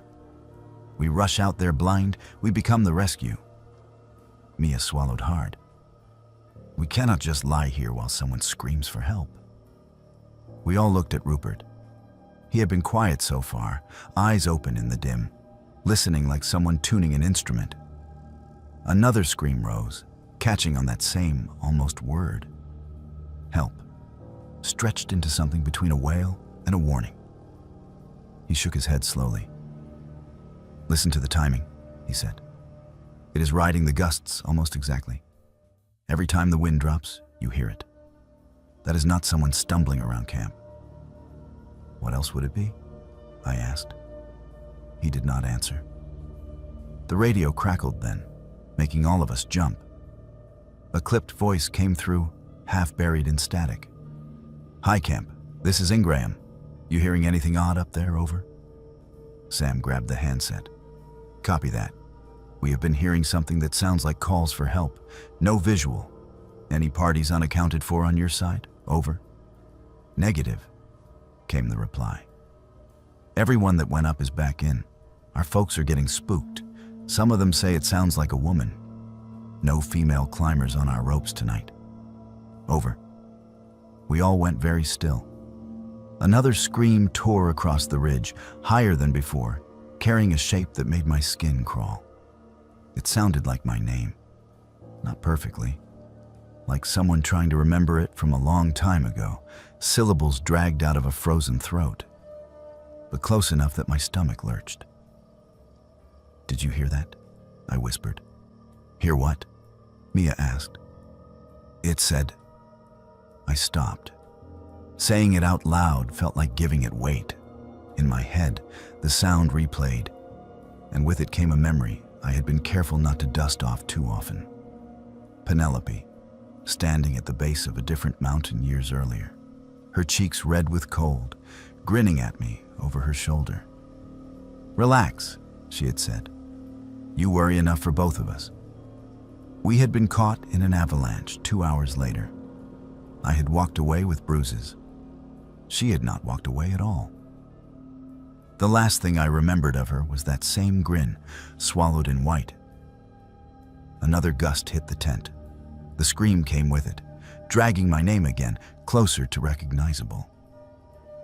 I must have made a sound, because Rupert turned to look at me fully. In the headlamp's glow, the lines on his face seemed deeper.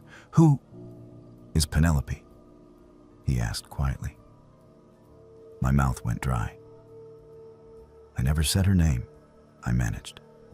"You did not have to," he said. "You are not the first person to bring a ghost up here." Something in me wanted to argue, to tell him this was just stress and thin air twisting my thoughts. But there was a stillness in his gaze that cut through the noise. "The mountain keeps stories," he said, "of every time someone yelled into a storm and no one came. Sometimes, when the weather's right, it plays them back. Sometimes it mixes them with whatever you are already carrying. So those..." Mia started. "Those could just be echoes. Old calls." "Could be," he said. "Or maybe someone is out there right now and we cannot reach them without joining them. Either way, running around in this will not fix it." The radio squawked again. Another guide on another route reported hearing the same thing. No missing climbers, no tracks wandering away from camp. The night stretched. The screams came and went, never closer, never farther, always riding the drop in each gust. At some point they shifted, the rawness giving way to something more articulated. Phrases warped by distance. "Why did you get to leave? You could have pulled me out.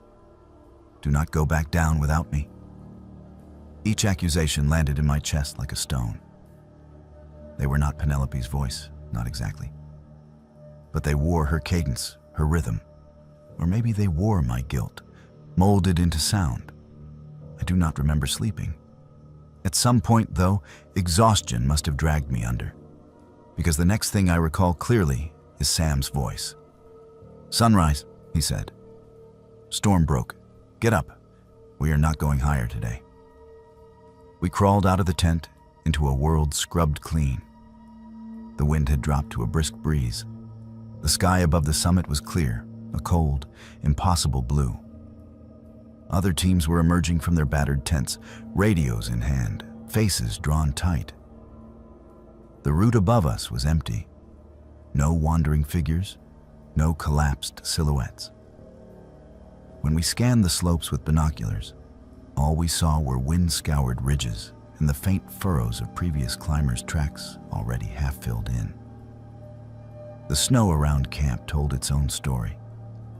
It was a mess of boot prints and crampon scratches, the busy script of a small, nervous village.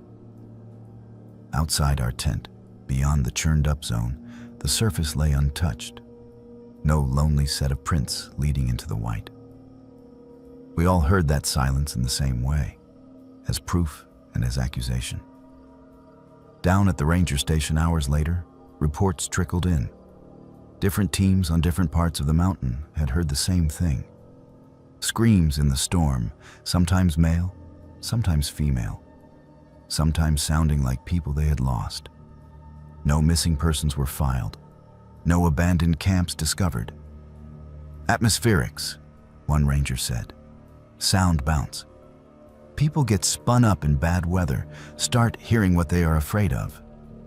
Happens more than you think," I nodded, because that explanation was the only one that let me sit still in my own skin. It is easier to believe your brain lied than to accept that a mountain might have a memory. We drove back to the city in near silence, the summit untaken. Everyone I told later chalked it up to stress. "You made the right call," they said. "No peak is worth dying for." The usual platitudes. I did not tell them that I almost opened the tent and walked out when I heard my name, that some part of me was halfway to unclipping from the rope before I even fully woke up. I did not tell them that the words I heard from the storm were the same ones I'd been saying to myself for years. "Why did you get to leave? You could have pulled me out." Now, whenever a winter storm rolls over the city at night, the wind squeezing itself between apartment buildings, I lie awake and listen. It is a different sound than the high-altitude howl, tuned to brick and glass instead of ice and rock. But every so often, under the gusts, I think I hear a familiar edge, a stretched syllable that wants to become my name. I do not climb big mountains anymore. I tell people it is my knees or my schedule, or that I never loved the cold. The truth is simpler and harder to say. There is only so many times you can stand in a place that amplifies every unfinished story inside you. The mountain will still be there next year, just like Sam said. So will that storm, somewhere in its ridges, replaying itself for whoever happens to be high enough and hollow enough to hear it. I am not sure whose voices they will catch next. I only know that for once, I chose to walk away, while I could still tell the difference between the wind and the part of me that wants to answer it. Hello everyone, welcome back to Buried Files. Tonight, we bring you 6 deeply disturbing true trucker horror stories that will make you question what really happens on America's most isolated highways when darkness falls.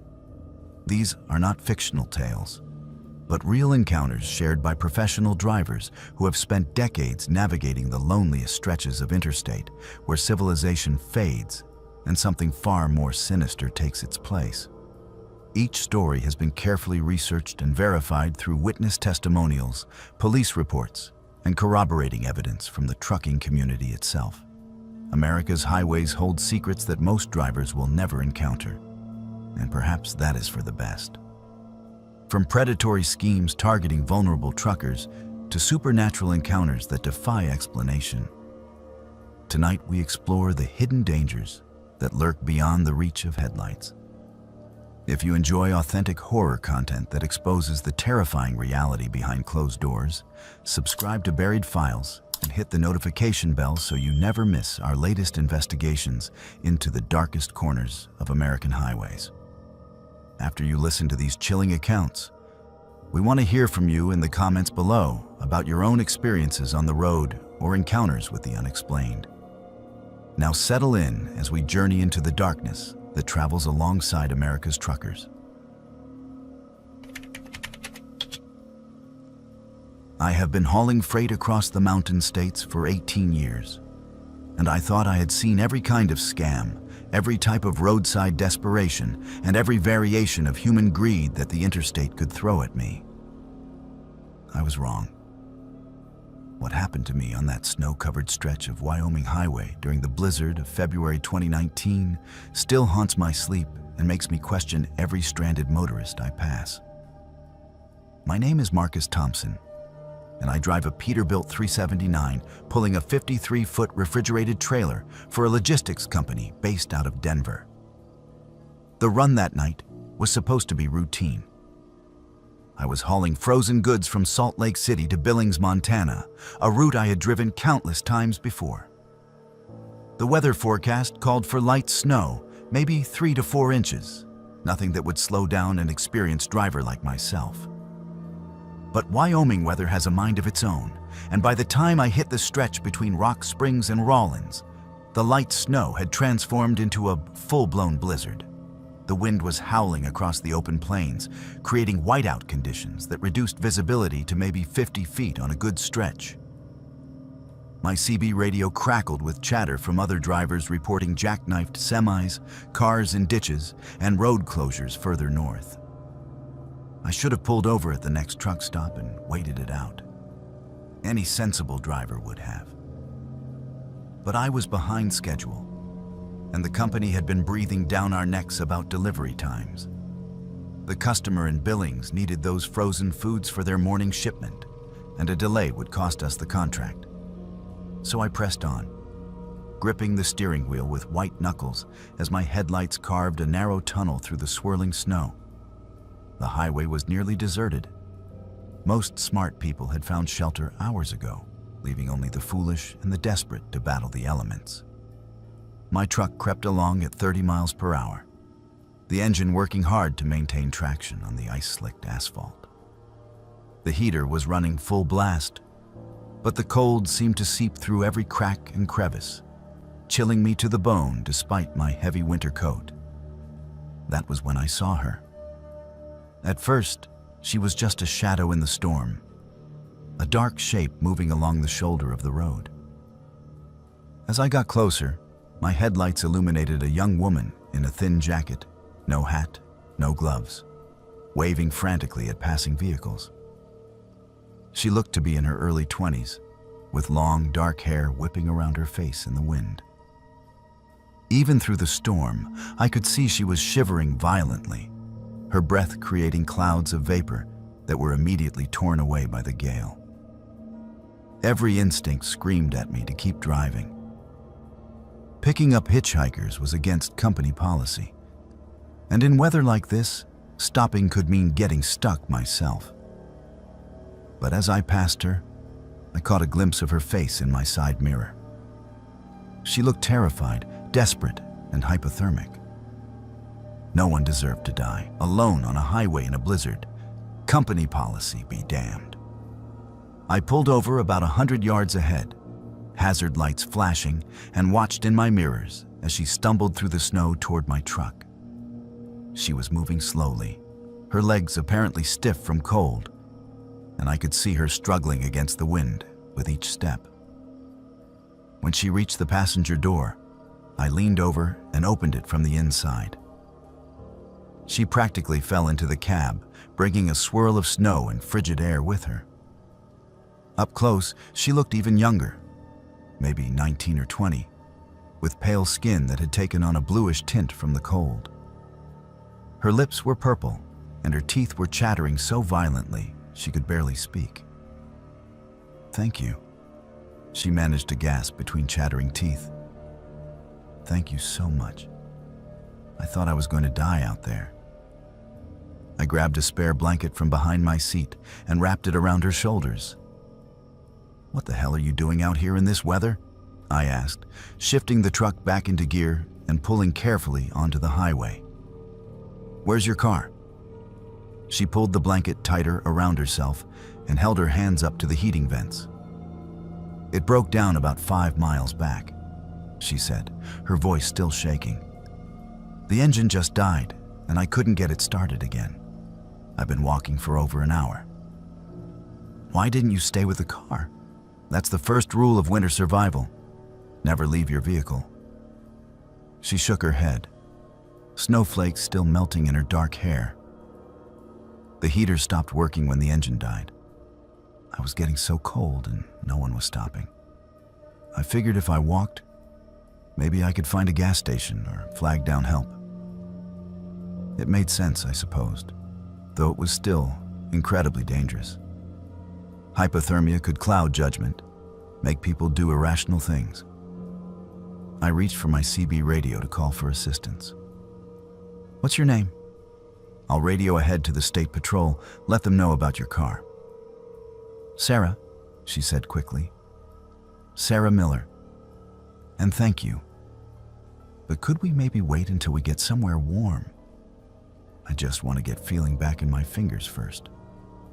Something about her response struck me as odd, but I attributed it to the stress of her situation. Hypothermia and shock could make anyone act strangely. I focused on the road ahead, fighting to keep the truck centered in the lane as crosswinds buffeted us from all sides. "Where are you headed?" I asked, making conversation to keep her alert. People with hypothermia could slip into unconsciousness if they got too comfortable. "Rollins," she said. "I have family there. They're expecting me." "Good. That's where I'm headed too. We should be there in about an hour if this weather doesn't get any worse." She nodded and settled back into the passenger seat, the blanket still wrapped tightly around her. For the next 20 minutes, we drove in relative silence, the only sounds being the rumble of the diesel engine, the whistle of wind around the cab, and the occasional squawk from the CB radio. That was when I noticed the headlights in my mirrors. At first, I thought it was just another truck or a snowplow catching up to us. But as I watched, I realized there were 3 sets of headlights maintaining a steady distance behind us. In a blizzard like this, most vehicles would either pass quickly or fall behind. These were keeping pace, staying about a quarter-mile back, just visible through the storm. I glanced over at Sarah, who seemed to be dozing fitfully in the passenger seat.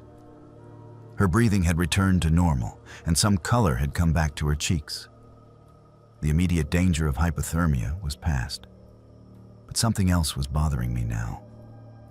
"Sarah," I said gently, "those vehicles behind us, are they with you?"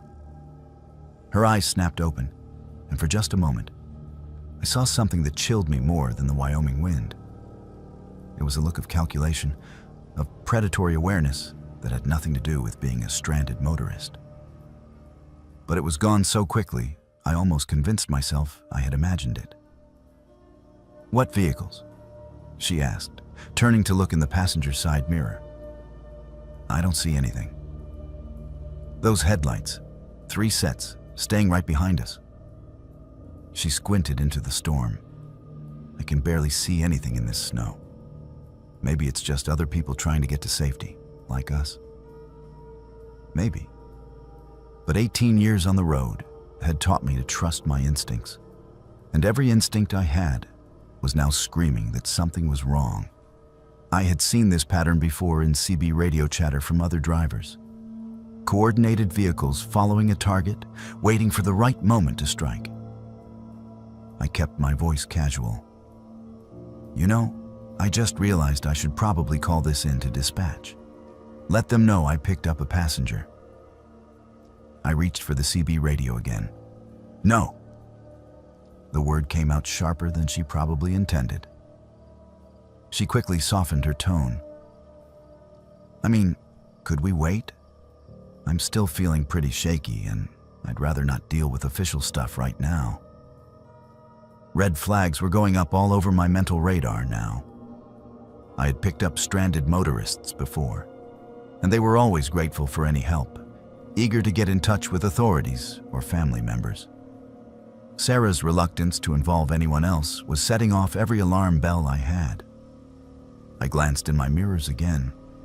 The 3 sets of headlights were still there, and now I was certain they were maintaining a deliberate formation.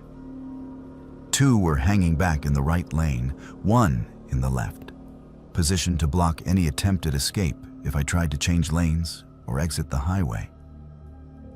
"Sarah," I said carefully, "I need you to be honest with me. Are you really stranded? Or is this some kind of setup?" The mask dropped completely then. Her shivering stopped, her posture straightened, and when she looked at me, her eyes were cold and calculating. "You're a smart one, Marcus. Most drivers don't figure it out until it's too late." My blood turned to ice water. She knew my name. I had never told her my name. "How do you know?" "Your company puts driver names on the truck doors, genius. We've been tracking you since you left the Flying J in Rock Springs. You've got a refrigerated trailer full of expensive frozen goods, and more importantly, you're driving alone through the middle of nowhere in a blizzard." I looked ahead and realized we were approaching the exit for a rest area. If this was a coordinated robbery, that would be the perfect place for it. Isolated, off the main highway, easy to control. My hands tightened on the steering wheel. "What do you want?" I asked, though I already knew the answer. "Pull off at the rest area ahead. My friends will take the trailer and you'll walk away. Try to be a hero and you won't walk away at all." The CB radio crackled to life. "Breaker 19, this is Wyoming Bear. We've got multiple reports of a hijacking crew working I-80 tonight. 3 vehicles working together, using a female decoy to flag down trucks. All drivers exercise extreme caution." Sarah's eyes narrowed. "Too bad you won't be able to respond to that warning." But I was already formulating a plan. The rest area was still 2 miles ahead, and I had one advantage she didn't know about. My truck was equipped with a silent alarm system that could alert law enforcement and my dispatch office with the push of a hidden button. I had installed it myself after hearing too many horror stories from other drivers. "You know," I said, trying to keep my voice steady, "you picked the wrong truck to mess with." "What's that supposed to mean?" Instead of answering, I pushed the hidden alarm button with my left hand, while simultaneously flooring the accelerator with my right foot. The big Caterpillar engine roared to life, and the truck surged forward through the snow. Sarah was thrown back in her seat. "What are you doing? You'll get us both killed in this weather. Better than letting you and your friends kill me in that rest area." I grabbed the CB radio and keyed the microphone. "Mayday, Mayday. This is eastbound Peterbilt mile marker 184 on I-80. I have been hijacked by a female subject and 3 chase vehicles, requesting immediate assistance." The response was immediate. "Peterbilt eastbound I-80. This is Wyoming State Patrol. We have units en route to your location. Can you maintain your current speed and direction?" "Affirmative. I'm going to try to make it to the truck stop in Rawlins." Sarah pulled a small pistol from inside her jacket. "Pull over now, or I'll put a bullet in you." I looked in my mirrors. The 3 chase vehicles had accelerated as well, and were now closing the gap rapidly. They had been caught off guard by my sudden burst of speed, but they were recovering quickly. "Go ahead and shoot," I said, surprised by the steadiness in my own voice. "At this speed, in this weather, you'll kill us both when the truck crashes. Your friends back there won't get anything but a pile of scrap metal." She hesitated, and in that moment of uncertainty, I saw something that gave me hope. Flashing red and blue lights were approaching from ahead. barely visible through the storm, but getting brighter by the second. The Wyoming State Patrol had responded faster than I had dared hope. Sarah saw the lights too. Her face went pale, and she looked between me and the approaching police cars with growing panic. "This isn't over," she snarled. "Yeah, it is." The next few minutes were a blur of flashing lights, radio chatter, and controlled chaos. The State Patrol vehicles had set up a roadblock just past the rest area exit, and my 3 pursuers had no choice but to stop or crash. Sarah made one last desperate attempt to escape, opening the passenger door while the truck was still moving. But the combination of speed and snow made it impossible. By the time everything was sorted out, I learned that Sarah and her crew had been responsible for at least 6 truck hijackings over the past 3 months. They had stolen over $2 million worth of cargo and had seriously injured 2 drivers who had tried to resist. The most chilling part came when the State Patrol detective interviewed me at the truck stop in Rawlins. "You're lucky you figured it out when you did," he said. "The last driver who fell for their routine was found dead in his cab at that same rest area 3 weeks ago. They're not just thieves, Mr. Thompson. They're killers." I finished my run to Billings the next day, but I never forgot that night on the Wyoming highway. Every time I see a stranded motorist now, I call it into the authorities instead of stopping myself. The memory of Sarah's cold eyes and the calculating way she used my own compassion against me changed something fundamental about how I view the world. The highway is a dangerous place, and sometimes the greatest threats come not from the weather or mechanical failures, but from the darkness that lives in human hearts. Trust is a luxury that truck drivers can no longer afford, and that realization saddens me more than I can express. But I am alive to tell this story, and that is more than some drivers can say. You learn to trust your instincts out here, or you do not survive. That is the first lesson every trucker learns, usually the hard way. After 26 years hauling loads across 48 states, I thought my instincts were bulletproof. I thought I could spot trouble coming from miles away. What happened to me at that rest stop in East Texas proved just how wrong a man can be. My name is David Rodriguez, but everyone on the CB calls me Big Dave. I drive a 2018 Kenworth W900 with a custom paint job that cost me more than most people make in 6 months. Deep metallic blue with silver flames running down the sides, chrome stacks that shine like mirrors, and enough LED lights to illuminate a small town.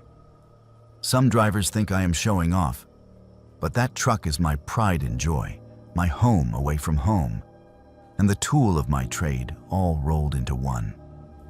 The run that night started out routine enough. I was hauling electronics from Dallas to Jacksonville, a familiar route that I had driven probably 50 times over the years. The load was valuable, worth close to $500,000 in computer components and smartphones, which meant I had to be extra careful about where I stopped and who I talked to. Cargo thieves love electronics because they are easy to move and hard to trace. I had been driving for 9 hours straight when fatigue started setting in. The law says you can drive 11 hours before you have to take a mandatory 10-hour break, but smart drivers know not to push it that far. Tired drivers make mistakes, and mistakes on the highway can kill you. So when I saw the sign for the Pine Ridge Rest Area, I decided it was time to call it a night.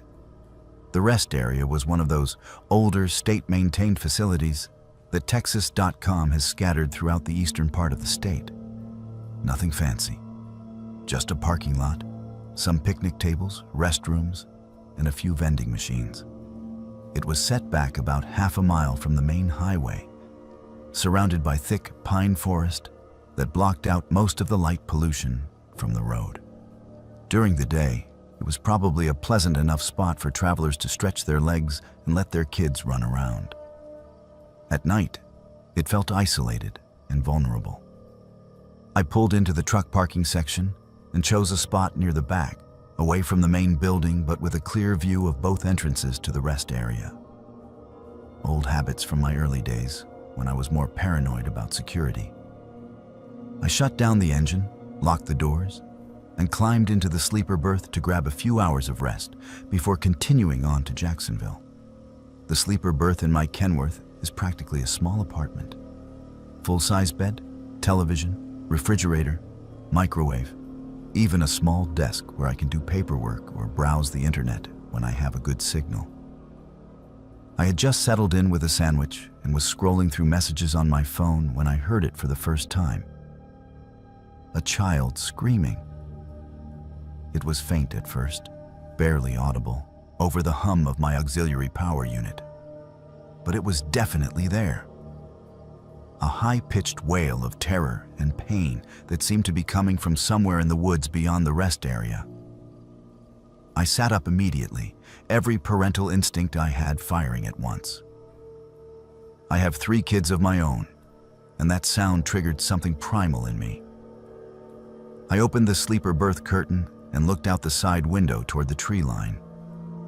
The rest area was dimly lit by a few security lights mounted on poles around the parking lot. But beyond that, the pine forest was a wall of impenetrable darkness. The screaming continued for maybe 30 seconds, then stopped abruptly. Silence. I waited, listening intently, but heard nothing except the distant hum of highway traffic and the occasional rustle of wind through the pine branches. Maybe it had been an animal, I told myself. Foxes could make sounds that were eerily similar to human screams, especially when they were fighting or mating. But the rational part of my brain knew the difference between animal sounds and human ones. And what I had heard was definitely human. I grabbed my flashlight and cell phone and climbed down from the cab. The night air was thick with humidity and the smell of pine sap. Texas in August is never comfortable, but there was something oppressive about the atmosphere that night, like the air itself was holding its breath. I walked toward the tree line, following the direction the screams had seemed to come from. My flashlight beam cut through the darkness, illuminating maybe 20 feet of forest at a time. Pine trees, undergrowth, nothing unusual. I called out, "Hello? Is someone out there? Do you need help?" No response.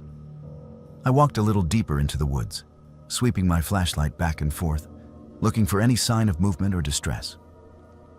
The forest floor was covered with a thick carpet of pine needles that muffled my footsteps, and every shadow seemed to hide potential threats. After about 10 minutes of searching, I was ready to give up and head back to my truck when I heard it again. The screaming. This time it was louder, more urgent, and it seemed to be coming from deeper in the woods. But there was something wrong with it. Something that made the hair on the back of my neck stand up. The scream was too consistent, too uniform. Real screams of terror vary in pitch and intensity as people run out of breath or their voices crack from strain. This sounded almost recorded. I stopped walking and listened more carefully. The scream continued for exactly 30 seconds, then cut off with an electronic click that was barely audible. Then, after a pause of maybe 10 seconds, it started again. Same pitch, same duration, same abrupt ending. It was recorded. Someone was playing a recording of a child screaming in the middle of the woods at a remote rest area at 2 o'clock in the morning. Every alarm bell in my head started going off at once. This was a trap. Someone was using that, recording to lure Good Samaritans into the woods, probably to rob them or worse.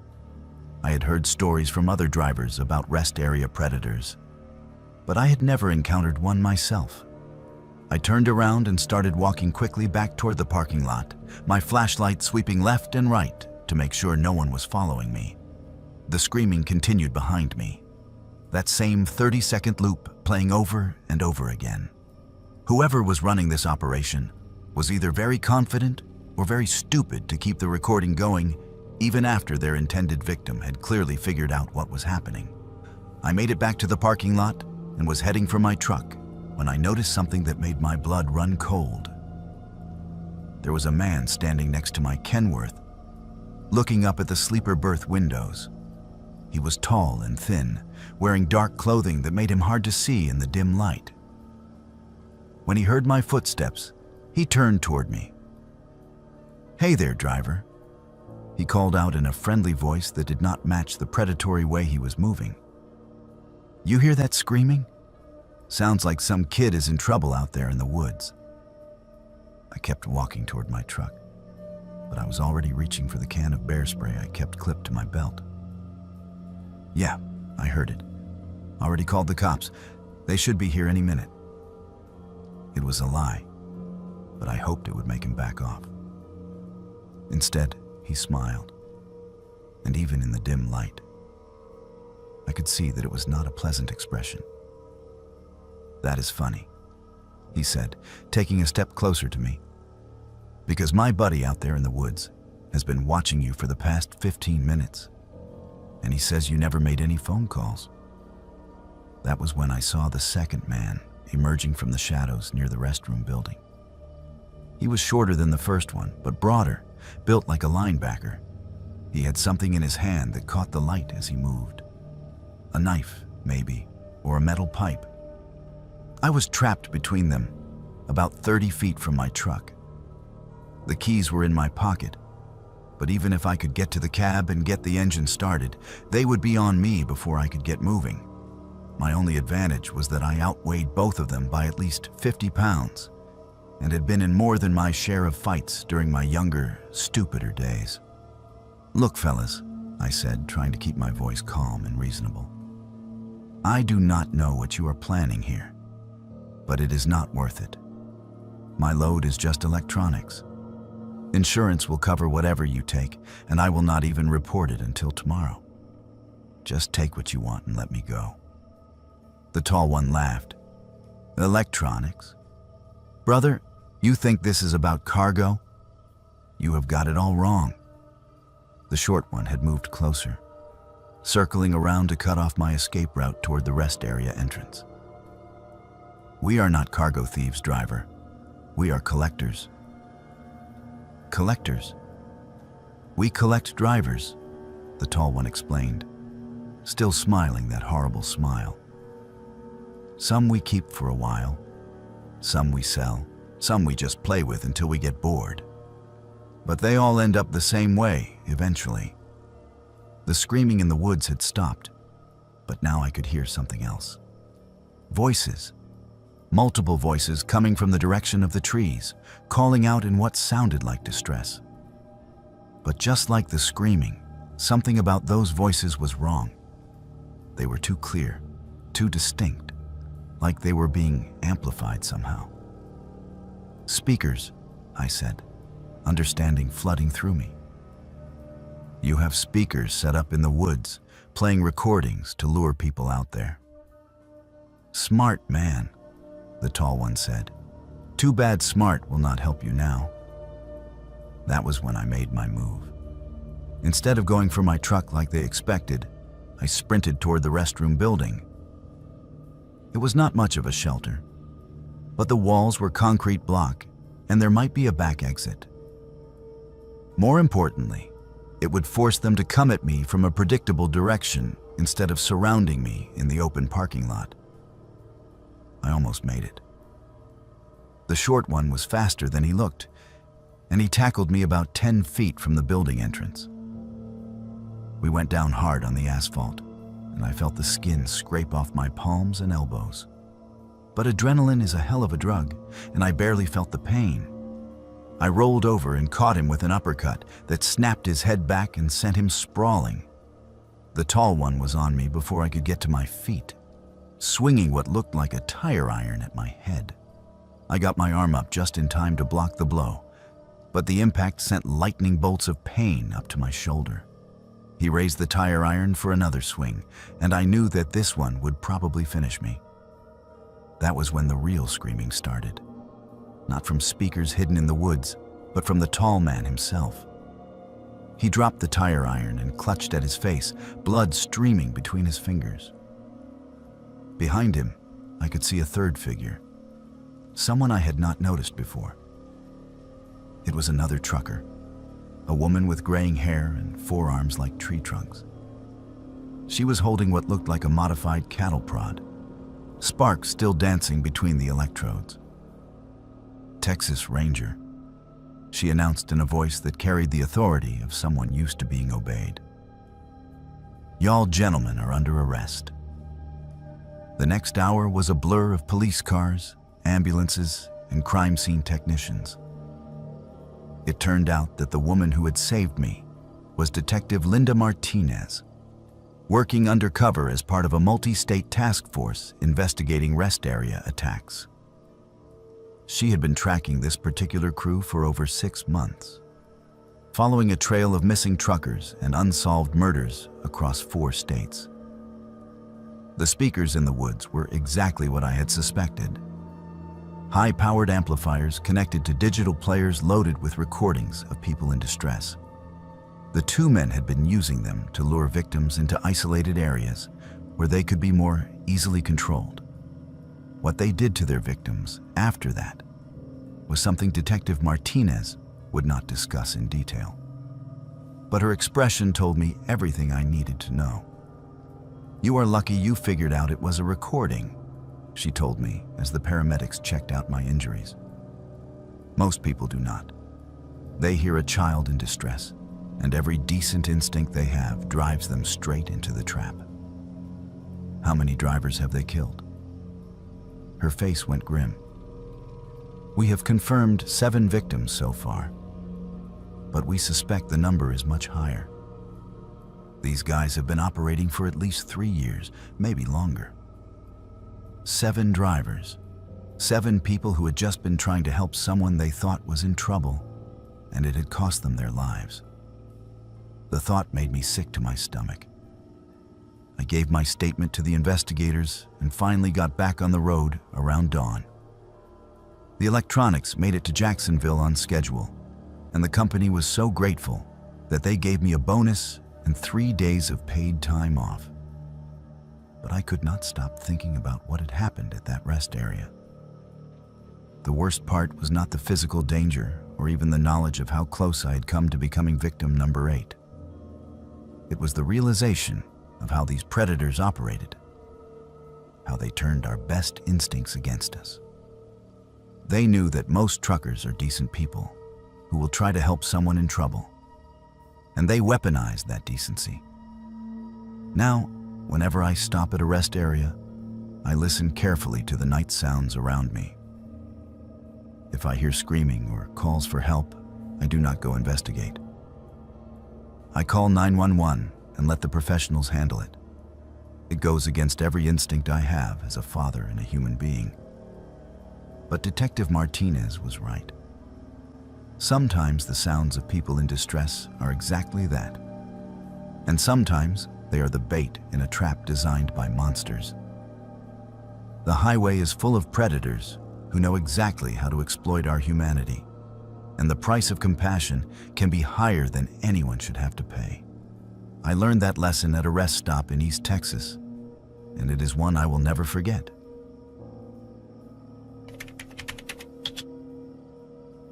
In 23 years of driving, I thought I had seen every kind of cargo, from live animals to hazardous chemicals, from precious artwork to military equipment. I had hauled everything from wedding dresses to coffins, and nothing had ever bothered me enough to lose sleep over it. I was wrong about that. What I discovered in the back of my refrigerated trailer during that cross-country run from Atlanta to Seattle still wakes me up in the middle of the night, sweating and checking the locks on my doors. My name is Patricia Williams, but everyone calls me Patty. I've been driving big rigs since I was 25 years old, back when women truckers were rare enough to cause stares at every truck stop. I started driving because my husband walked out on me and our 2 kids, leaving me with nothing but bills and a high school education. Trucking offered good money for someone willing to work hard and spend weeks away from home, so I got my CDL and never looked back. I drive a 2220 Freightliner Cascadia, pulling a 53-foot refrigerated trailer, and I specialize in temperature-controlled loads. Pharmaceuticals, frozen foods, flowers, anything that needs to stay cold during transport. It is more complicated than dry van work, but it pays better. And after 2 decades on the road, I can handle any temperature-sensitive cargo you throw at me. The load that changed everything came through my dispatcher on a Tuesday morning in October. The pickup was at a pharmaceutical distribution center just outside Atlanta, and the destination was a medical research facility in Seattle. The shipping papers listed the cargo as biological specimens with a required temperature of -20 degrees Fahrenheit. Nothing unusual about that. I had hauled similar loads dozens of times before. What was unusual was the security. When I arrived at the pickup facility, there were 3 men in dark suits waiting for me, and they insisted on supervising the entire loading process personally. They had federal identification, CDC badges that looked legitimate, and they spoke with the kind of authority that made you not want to ask too many questions. The loading took place in a secure warehouse bay with no windows. The cargo consisted of approximately 50 stainless steel containers, each about the size of a large cooler, labeled with biohazard symbols and serial numbers. Each container was sealed with what looked like medical tape and locked with heavy-duty padlocks. The suits refused to tell me exactly what was inside, citing national security and trade secrets. But they assured me it was completely safe as long as the containers remained sealed and frozen. "Whatever you do," one of them told me as I signed the paperwork, "do not open these containers under any circumstances. If there is any problem with temperature control or if any of the seals are broken, contact us immediately." He handed me a business card with nothing but a phone number on it. "This is a matter of national importance, Miss Williams. Lives depend on these specimens reaching their destination intact." I had heard similar speeches before from clients shipping everything from experimental drugs to genetically modified seeds. Everyone thinks their cargo is the most important thing on the road. But there was something in his tone, something in the way all 3 men kept watching me, that made this feel different, more serious, more dangerous. The drive from Atlanta to Seattle normally takes about 42 hours of actual driving time, spread over 4 or 5 days with mandatory rest breaks. I plan to take my usual route through Birmingham, Little Rock, Oklahoma City, Amarillo, Albuquerque, Flagstaff, Las Vegas, and finally up through California and Oregon to Washington. It was a route I had driven probably 100 times, and I knew every truck stop, way station, and rest area along the way. For the first 2 days, everything went smoothly. The refrigeration unit maintained a steady -20 degrees, and the cargo remained secure and undisturbed. I made my scheduled stops, grabbed meals and showers, and logged my hours according to federal regulations. The only unusual thing was that twice I noticed the same black sedan following me at a distance, but I attributed that to coincidence or paranoia. It was on the 3rd day, somewhere between Flagstaff and Las Vegas, that the refrigeration unit started acting up. I first noticed the problem when I stopped for fuel at a truck stop outside Kingman, Arizona. The temperature gauge on my dashboard was reading -15 instead of -20, and there was a yellow warning light indicating a possible compressor issue. 5 degrees might not sound like much, but when you are hauling temperature-critical cargo, even small variations can mean the difference between a successful delivery and a total loss. I called the emergency number the suits had given me, but it went straight to voicemail. I left a detailed message explaining the situation and continued driving, hoping the system would stabilize. But over the next 100 miles, the temperature continued to rise. -10, -5, 0 degrees. The yellow warning light turned red, and I could hear the compressors cycling on and off erratically. By the time I reached Las Vegas, the trailer temperature was holding steady at 10 degrees above zero. Still well below freezing, but nowhere near the -20 the cargo required. I found a truck stop with a repair bay and had a mechanic take a look at the system. "Looks like your compressor is shot," he told me after an hour of diagnostics. "I can get you a replacement, but it will take at least 12 hours to get the part and install it. Maybe longer if we run into complications." 12 hours. The cargo had already been above its required temperature for 6 hours. Another 12 would mean 18 hours total, and I had no idea how long the biological specimens could survive those conditions. I tried the emergency number again. Still no answer. That was when I made the decision that I now wish I could take back. I decided to check the cargo myself. I backed the trailer up to the loading dock and opened the rear doors. The interior was still cold enough that my breath formed clouds in the air, but it was definitely warmer than it should have been. The stainless steel containers were arranged on pallets, just as they had been loaded in Atlanta. But something was different. Several of the containers had condensation on them, indicating temperature fluctuations. More troubling, I could see that some of the medical tape seals had started to come loose. Not completely torn, but peeling around the edges where moisture had compromised the adhesive. I knew I should not open any of the containers. The men in suits had been very clear about that. But I also knew that if the cargo was compromised, I needed to document the extent of the damage for insurance purposes. And if whatever was inside was truly dangerous, I needed to know what I was dealing with. I chose one of the containers with a partially loose seal and carefully removed the medical tape. The padlock was still secure, but I had bolt cutters in my toolkit for situations just like this. The lock snapped with a metallic crack that echoed through the trailer. I lifted the lid and immediately wished I had not. Inside the container, packed in what looked like dry ice, was a human torso. No head, no arms, no legs. Just a torso. Gray, white, and obviously frozen, with surgical incision marks along the chest and abdomen. There was a plastic tag attached to one of the incision sites with a number that matched the serial number on the outside of the container.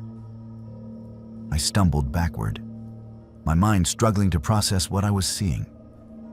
This was not biological specimens for medical research. This was human remains, body parts, transported without proper documentation or permits. And judging by the surgical precision of the cuts, these were not accident victims or natural deaths. My hands shaking, I opened another container. A pair of human arms, severed at the shoulders with the same surgical precision. Another plastic tag, another serial number. A third container held internal organs. Heart, liver, kidneys, all carefully preserved and labeled. A fourth contained human heads, 3 of them, with the eyes and mouths sewn shut with black thread. I had stumbled onto something horrific, something that went far beyond simple cargo theft or insurance fraud. Someone was using my truck to transport human remains, body parts that had almost certainly been obtained through illegal means. And judging by the surgical quality of the dismemberment, whoever was doing this had medical training. I was about to call the police when I heard voices outside the trailer. The same voices I had heard back in Atlanta. The men in suits had found me. "Miss Williams," one of them, called out, "Step away from the cargo and come outside. We need to talk." I looked around the trailer desperately, searching for another exit. But there was only one way out, and they were blocking it. I could hear at least 3 different voices, maybe more. They knew I had seen the contents of the containers, and they were not going to let me walk away with that knowledge. "Miss Williams, we know you opened the containers. That was very unwise. Come outside so we can discuss your options." Options. That did not sound like they were planning to arrest me or call the authorities. That sounded like they were planning something much worse. I pulled out my cell phone and dialed 911, but there was no signal inside the metal trailer. I would have to get outside to make a call, and that meant walking into their trap. But staying inside was not an option either. They could simply wait me out, or worse. I grabbed the heaviest tool I could find in my kit, a large adjustable wrench, and moved toward the trailer doors. If I was going down, I was not going down without a fight. But when I looked outside, the loading dock was empty. No men in suits, no black sedan, nothing. Just the normal bustle of a busy truck stop at midday. Had I imagined the voices? Was the stress of discovering the body parts making me paranoid? I jumped down from the trailer and looked around cautiously. There were other drivers refueling their trucks, customers going in and out of the convenience store, mechanics working in the repair bays. Everything looked completely normal. Too normal. I walked around to the front of my truck and found a note tucked under the windshield wiper. It was typed on plain white paper with no letterhead or identifying marks. Miss Williams, you have seen something you were not supposed to see. For your own safety and the safety of your family, you will complete this delivery as originally planned. You will not contact law enforcement. You will not discuss this cargo with anyone. When you reach Seattle, you will be given further instructions. Your cooperation ensures that this remains a business transaction rather than a personal matter. At the bottom of the note were 2 photographs. One showed my daughter coming out of her apartment in Phoenix. The other showed my son leaving his job at a construction company in Denver. Both photos had been taken recently, probably within the last few days. The message was clear. Complete the delivery or my children would pay the price. I drove to Seattle in a state of controlled terror, my mind racing with possibilities and scenarios.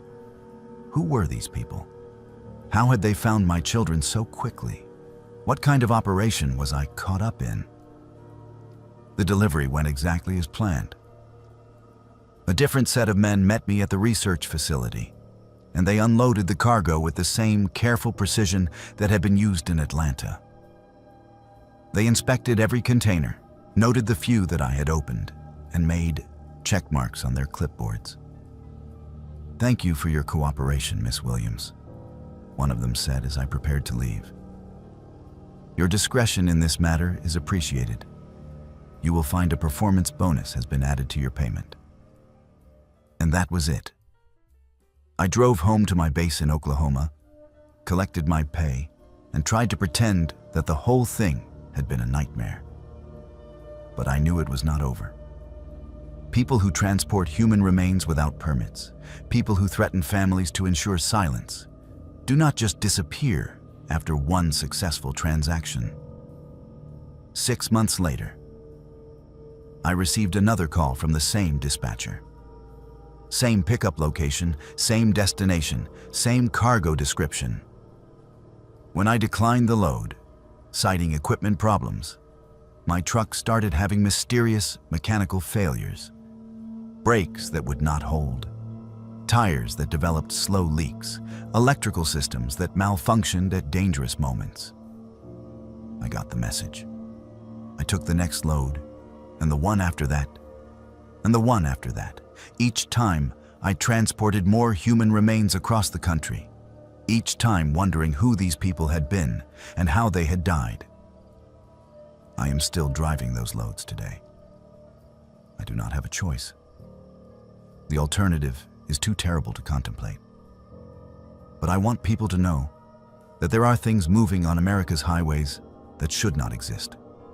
Cargo that represents the darkest side of human nature. Sometimes, the most dangerous thing in your trailer is not what the shipping papers say it is. The CB radio went dead quiet at 2:47 a.m., and that is when I knew something was terribly wrong.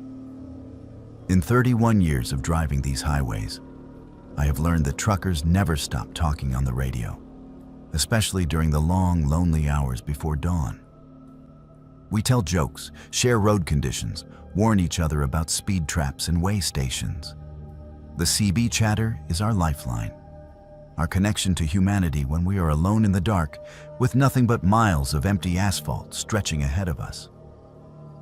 But that night, as I was driving eastbound on Interstate 94 through the desolate stretch of Montana between Billings and Miles City, the radio fell completely silent. Not just quiet, but dead silent. Like every trucker within a 100-mile radius had suddenly vanished or stopped breathing. My name is James Mitchell, and I have been hauling freight across the northern states since I was 22 years old. I drive a 2017 Kenworth T680 with a sleeper cab, pulling whatever loads my dispatcher can find. Grain from North Dakota, lumber from Minnesota, manufactured goods from Chicago back to the West Coast. It is not glamorous work, but it pays the bills and gives me the freedom to be my own boss on the road. That particular run started in Fargo, North Dakota, where I had picked up a load of agricultural equipment bound for a farming cooperative in Spokane, Washington. Heavy machinery, combines and tractors, nothing unusual or particularly valuable. The kind of load that insurance companies do not worry about and cargo thieves usually ignore. The weather was typical for late October in Montana. Clear skies, no precipitation, but cold enough that I could see my breath when I stepped out of the cab. The forecast called for possible fog later in the night as the temperature dropped, but nothing that would slow down an experienced driver. I had been on the road for about 6 hours when I stopped for fuel and a meal at a truck stop outside Billings. The place was busy, probably 15 or 20 other trucks parked in the lot. Drivers grabbing showers, catching up on sleep, or just stretching their legs before continuing their runs. Normal truck stop atmosphere, familiar faces, and friendly conversations. That was where I first heard mention of the Phantom Convoy. I was sitting at the counter in the restaurant, working on a plate of meatloaf and mashed potatoes, when an older driver at the next stool started talking to the waitress about something strange he had seen the night before. "Damnedest thing I ever witnessed," he was saying, shaking his head as he stirred sugar into his coffee. I was running eastbound on this same stretch of 94, maybe 2 in the morning, when I saw them in my mirrors. 3 trucks running together, no lights except their running lights, keeping perfect formation about a quarter mile behind me. The waitress, a woman in her 50s, who had probably heard every trucker story ever told, raised an eyebrow. No headlights. How? Were they seeing the road? That is the thing, the driver continued. It was clear as day, full moon, but still.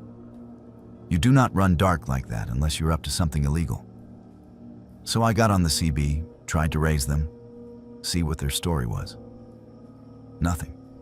Dead silence, like they were not even there.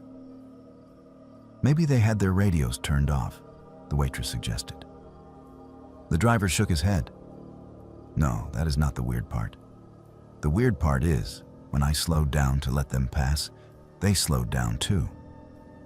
When I sped up, they matched my speed exactly, always staying that same distance behind me, like they were tethered to my truck somehow. He took a long sip of his coffee before continuing. Finally, I pulled off at a rest area, figured I would get a look at them when they passed. But they never did. I sat there for 20 minutes, watched the highway, and never saw those 3 trucks go by. It was like they just disappeared into thin air. I listened to this story with the kind of polite skepticism that experienced drivers develop over the years.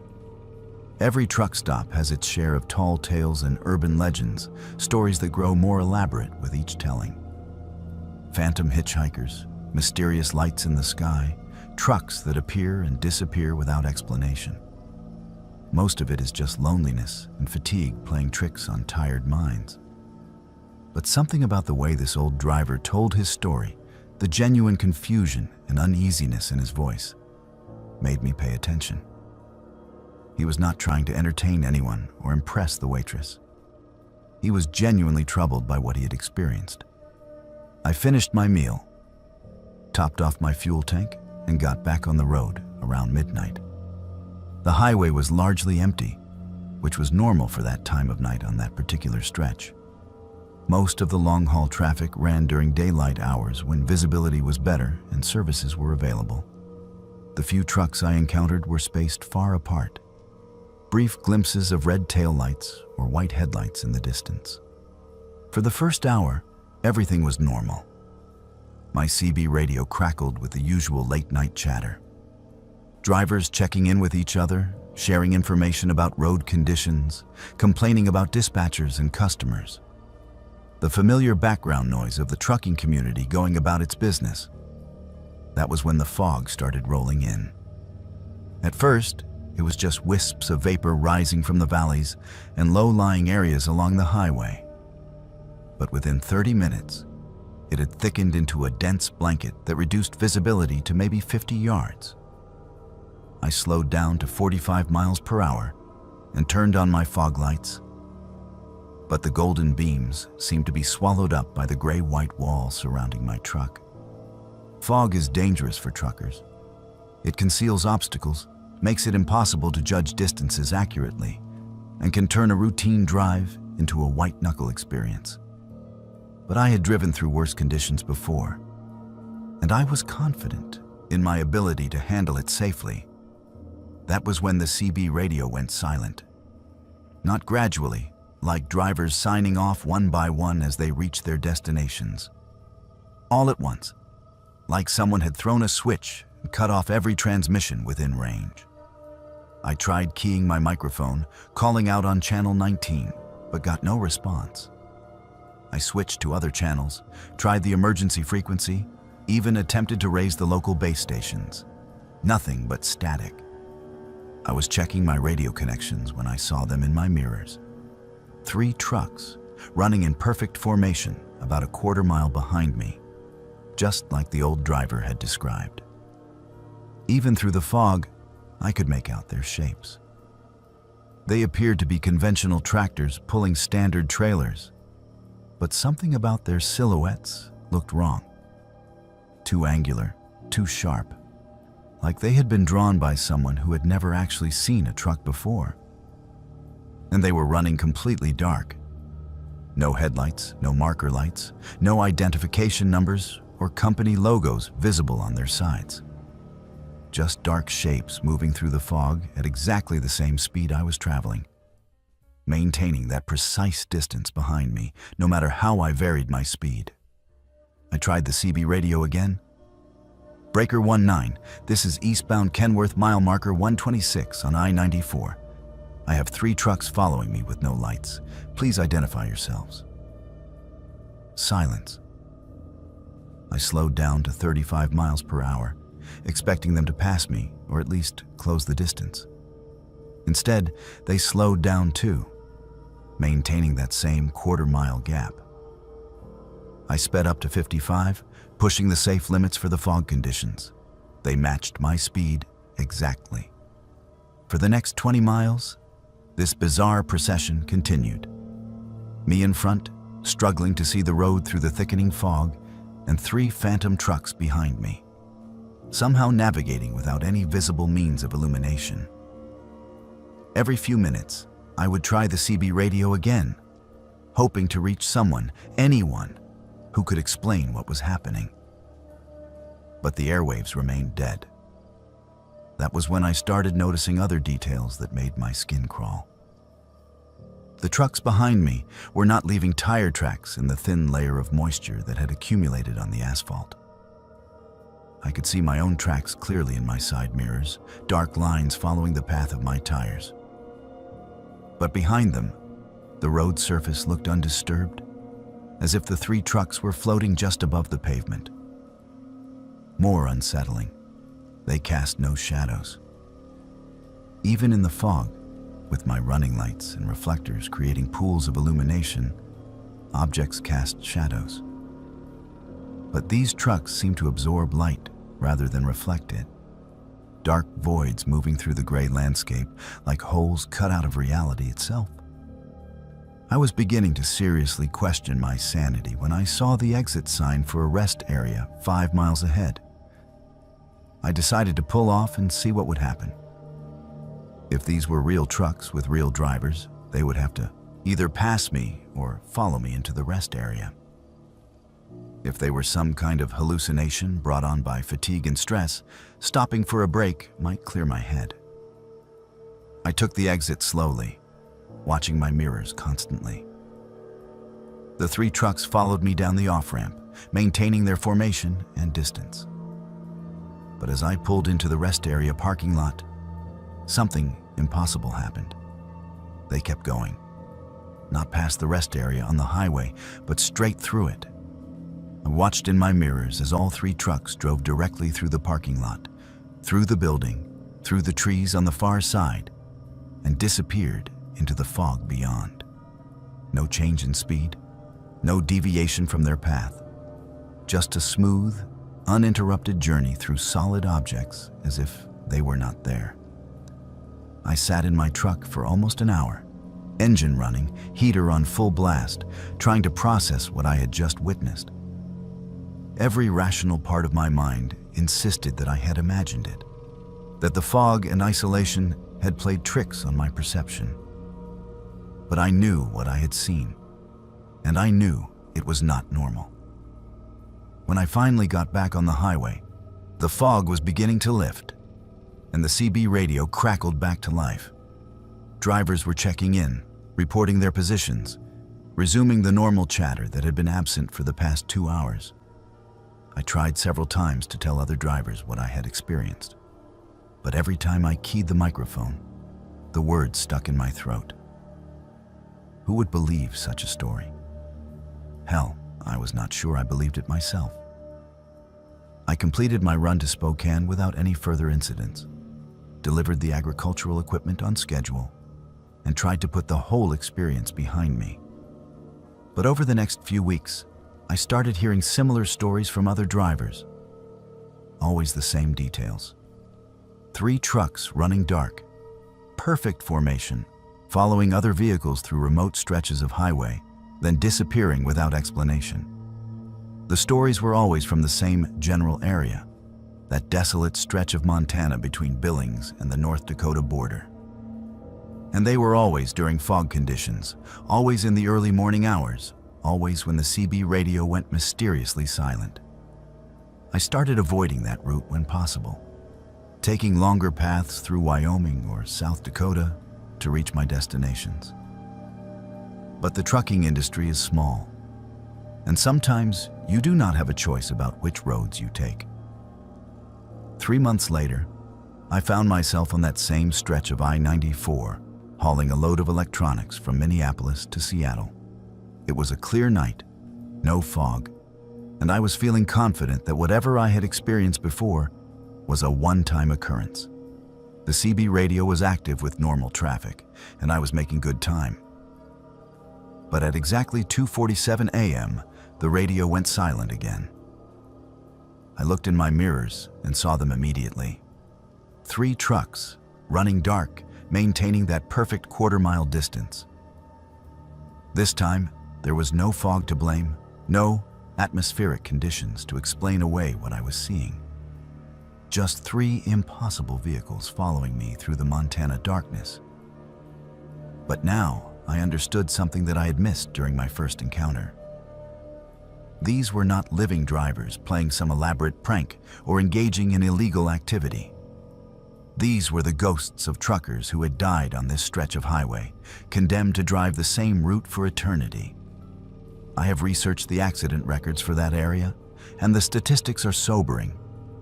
Over the past 30 years, dozens of truckers have been killed in crashes along that section of I-94. Jackknifed semis, rollovers, collisions with wildlife, mechanical failures that led to fatal accidents. Many of the victims were driving in convoys, following each other too closely through dangerous conditions. Now they continue their journey. 3 drivers who died together and refused to rest. They follow the living, perhaps trying to warn us of the dangers ahead, or perhaps simply unable to break free from the route that claimed their lives. I still see them sometimes, on clear nights when the highway is empty and the CB radio falls silent. 3 phantom trucks in my mirrors, forever following, forever traveling a road that leads nowhere but deeper into the darkness. And every time I see them, I remember that the highway is more than just asphalt and steel. It is a repository of memories, a graveyard of dreams, and sometimes a prison for the dead who cannot let go. The road never forgets, and neither do those who died on it. After 30 years on the road, you develop a 6th sense about people. You learn to read body language, to spot trouble before it spots you, to trust your instincts when something feels wrong. That ability has saved my life more times than I can count, but it failed me completely at a truck stop outside Montgomery, Alabama, on a humid night in July that I will never forget. My name is Anthony Kowalski, but everyone calls me Tony. I have been driving long-haul routes across the southeastern states since I was 23 years old. Back when CB radios were the only way to communicate with other drivers, and truck stops were small family-owned operations that knew every regular customer by name. I drive a 2019 Peterbilt 389 with a custom paint job that cost me more than some people make in a year. Midnight black with silver pinstripes, chrome exhaust stacks that shine like mirrors, and enough LED lights to illuminate a football stadium. Some people think it is too flashy, but after 3 decades of living on the road, my truck is the only home I have ever really known. That particular run started in Jacksonville, Florida, where I had picked up a load of paper products bound for a distribution center in Nashville, Tennessee. It was routine cargo, nothing valuable enough to attract cargo thieves, and the route was one I had driven probably 50 times over the years. Familiar truck stops, predictable traffic patterns, no surprises expected. I had been driving for about 8 hours when I stopped for fuel at the Dixie Travel Plaza, a mid-sized truck stop about 30 miles south of Montgomery. The place had been there for at least 15 years, and I had stopped there dozens of times before. Clean restrooms, decent food, and a repair shop that could handle most mechanical problems. The kind of establishment that long-haul drivers depend on. The fuel islands were busy, which was normal for that time of evening. Drivers were topping off their tanks, grabbing showers, and settling in for mandatory rest periods. I pulled up to pump number 7 and started the refueling process, a routine I had performed thousands of times before. That was when I met Eddie. He appeared beside my truck while I was cleaning my windshield, a thin man in his 40s wearing greasy coveralls and a friendly smile. He had the kind of face that blended into crowds, unremarkable except for his eyes, which seemed to take in every detail of my truck and equipment. "Nice rig," he said, running his hand along the polished chrome bumper. "Peterbilt 389, right? These are beautiful machines when they are maintained properly." I nodded, continuing to work on the windshield. Small talk from other truckers was normal at fuel stops, part of the informal community that existed among drivers. But something about Eddie made me uncomfortable. Maybe it was the way his eyes lingered on the expensive chrome accessories, calculating their value. Maybe it was how he stood just a little too close, invading my personal space in a way that experienced drivers usually avoided. "You haul this route regular?" he asked, leaning against the fuel pump. "I work in the repair shop here, and I swear I have seen this truck before." "Yeah, I come through here every few weeks," I replied, finishing the windshield and moving to check my tire pressure. "Good stop. Never had any problems." Eddie smiled, but it did not reach his eyes. "That is what we like to hear. Customer satisfaction is our top priority." He paused, seeming to study my face. "You know, I was just thinking. That front tire looks a little low to me. Maybe you should bring the truck around to the shop. Let me take a proper look. No charge for the inspection." I glanced at the tire he was indicating. It looked fine to me, holding pressure normally with no visible wear or damage. But Eddie was the professional mechanic, and tire problems could be dangerous at highway speeds. Against my better judgment, I agreed to let him take a look. "Great," he said, his smile widening. "Just pull around to bay number 3. I will meet you there in a few minutes." I finished fueling, paid for the diesel, and drove around to the repair shop. Bay number 3 was at the far end of the building, separated from the main truck stop by a row of empty trailers and construction equipment. The area was poorly lit, with only a few security lights casting long shadows across the cracked asphalt. Eddie was waiting for me, along with another man I had not seen before. This second man was larger, built like a linebacker, with arms covered in tattoos and the kind of dead eyes that I had learned to associate with serious trouble. He was holding what looked like a heavy wrench, but the way he gripped it suggested it was not intended for mechanical work. "Just pull right up here," Eddie called out, waving me forward. "We will have you back on the road in no time." Every alarm bell in my head started going off at once. The isolated location, the second man with the weapon, the overly friendly mechanic who had been asking too many questions about my route and schedule. This was not a tire inspection. This was a setup. I stopped the truck about 20 feet from the bay and set the air brakes, but I kept the engine running. "Actually," I called through the driver's side window, "the tire looks fine to me now. I think I will just head on down the road." Eddie's friendly mask slipped for just a moment, revealing something cold and predatory underneath. "Come on, friend. You're already here? Let me at least take a quick look." Professional courtesy. The big man with the wrench had moved to block the exit from the bay area. He was not being subtle about it, just standing there with his arms crossed, making it clear that I was not going anywhere until they were finished with whatever they had planned. But 30 years of driving had taught me more than just how to handle an 18-wheeler. I had learned to think fast under pressure, to assess situations quickly, and to take decisive action when my life was on the line. Instead of getting out of the truck like they expected, I released the air brakes and floored the accelerator. The big Caterpillar engine roared to life, and 40 tons of truck and trailer lurched forward toward the exit.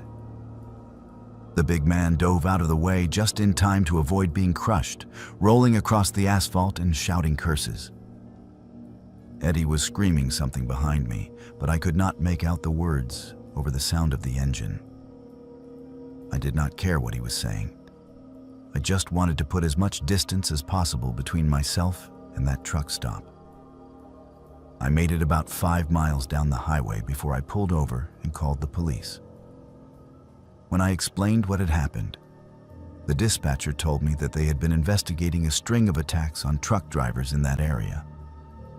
Drivers who had stopped for fuel or repairs and then disappeared. Their trucks found days later stripped of cargo and expensive accessories. "You are lucky you trusted your instincts," the detective who interviewed me later said. "Eddie Morrison has been running that operation for at least 2 years. We think he and his partner have killed at least 6 drivers, maybe more." 6 drivers. 6 men who had just been trying to do their jobs, to earn a living on the road, and they had walked into a trap disguised as friendly assistants. The thought made me sick to my stomach. The investigation revealed that Eddie had been working at the truck stop legitimately for several months, establishing a cover identity and identifying potential victims. He would target drivers with expensive trucks or valuable cargo, lure them to the isolated repair bay, and then he and his partner would rob and kill them. The bodies were disposed of in a remote swamp about 50 miles away, while the trucks were taken to a chop shop and stripped for parts. Eddie Morrison was eventually sentenced to death for his crimes. His partner, a man named Dale Hutchins, received life in prison without the possibility of parole. The truck stop was sold to new owners who completely renovated the facility and hired an entirely new staff. But the damage was done. Every time I pull into a truck stop now, I remember Eddie's friendly smile and calculating eyes. I remember how close I came to becoming just another statistic, another driver who trusted the wrong person at the wrong time. The highway is full of predators who know exactly how to exploit the trust that exists in the trucking community. They know that drivers are more likely to help each other, to accept offers of assistance from people wearing mechanics' coveralls or truck stop uniforms. They weaponize our professional courtesy and use it against us. I still stop at truck stops, of course. I have to. But I am more careful now, more suspicious of unsolicited offers to help, more aware of my surroundings when I am in isolated areas. The paranoia is exhausting, but it is the price of survival on America's highways. Eddie Morrison taught me that the most dangerous predators are not the ones who look threatening. They are the ones who look helpful, who offer exactly what you need at exactly the right moment. They are the ones who smile while they are planning to kill you. The road is a dangerous place, and sometimes the people who claim to want to help you are the ones you should fear the most. The dispatcher's voice was different that night. Too calm for a rush delivery, too smooth for someone calling in a favor at 3 in the morning. After 28 years of hauling loads across the western states, I should have recognized the warning signs. I should have asked more questions. But the money was too good, and I needed every dollar I could get to keep my rig running. My name is Samuel Washington, but everyone calls me Sam. I have been driving big rigs since I was 24 years old, working my way up from company driver to owner-operator to running my own small fleet. These days, I drive a 2021 Freightliner Cascadia with a custom sleeper berth that serves as my home more often than the apartment I rent in Oakland. The call came in at 2:47 a.m. on a Tuesday in September. I was parked at a truck stop outside Bakersfield, catching up on my mandatory rest hours between loads, when my phone rang with a number I did not recognize. Mr. Washington, this is dispatch for Meridian Logistics. We have an urgent load that needs to move tonight. Are you available for immediate pickup?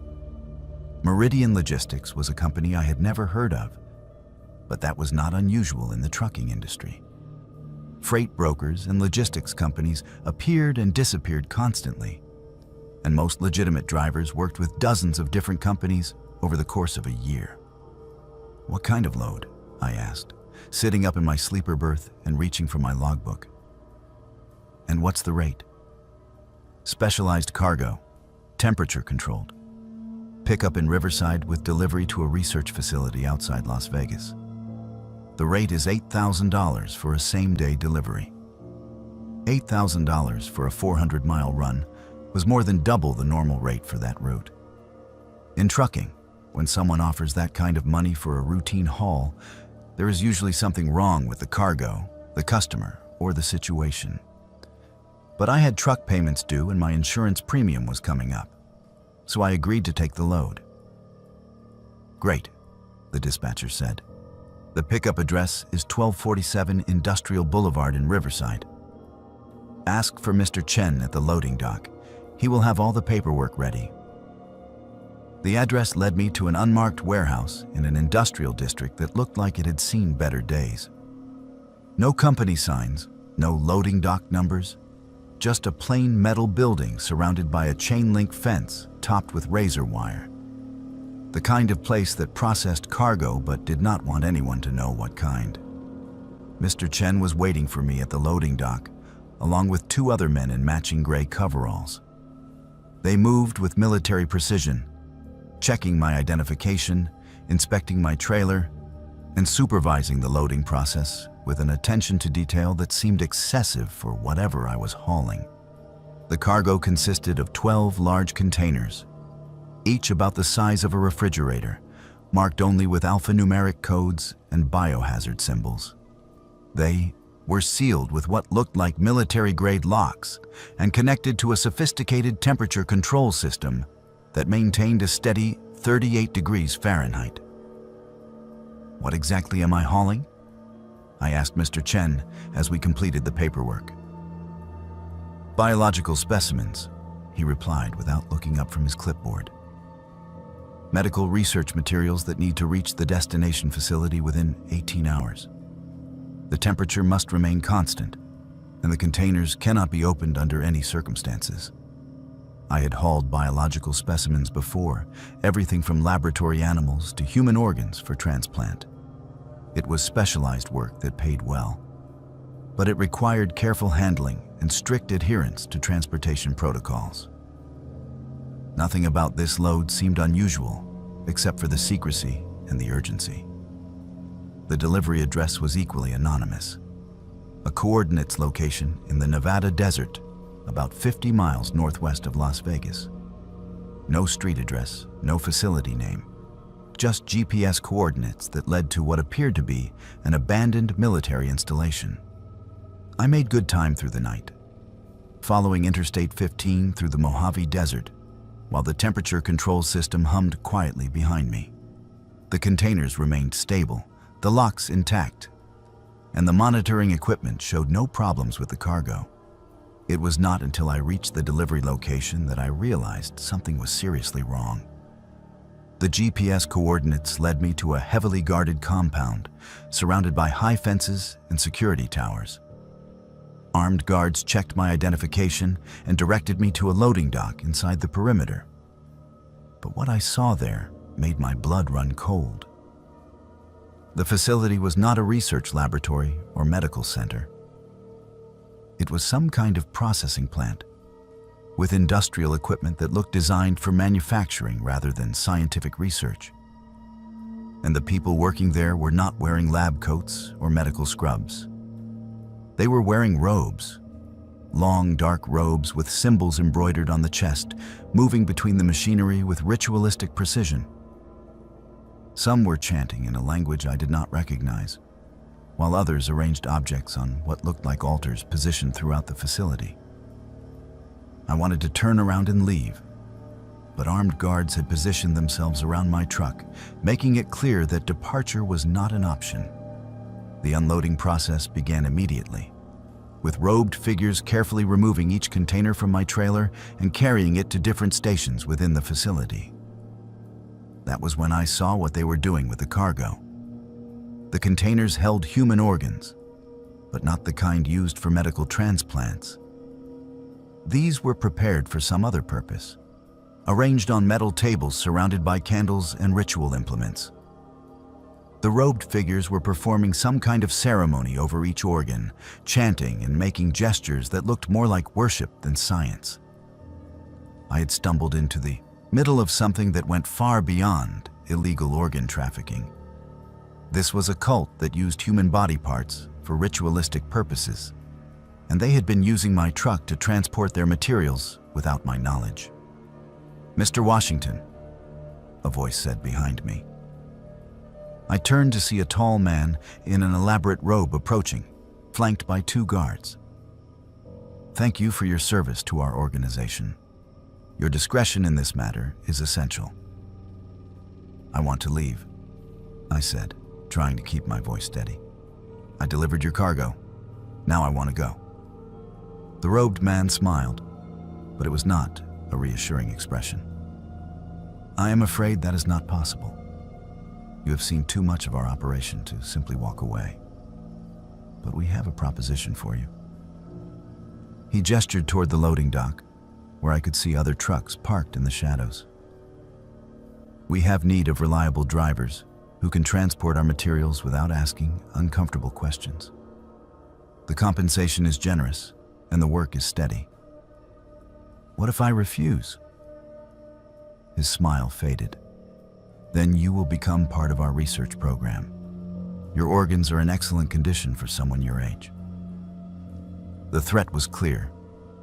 join their operation or become their next victim. I looked around the facility, counting guards and exit routes, trying to calculate my chances of escape.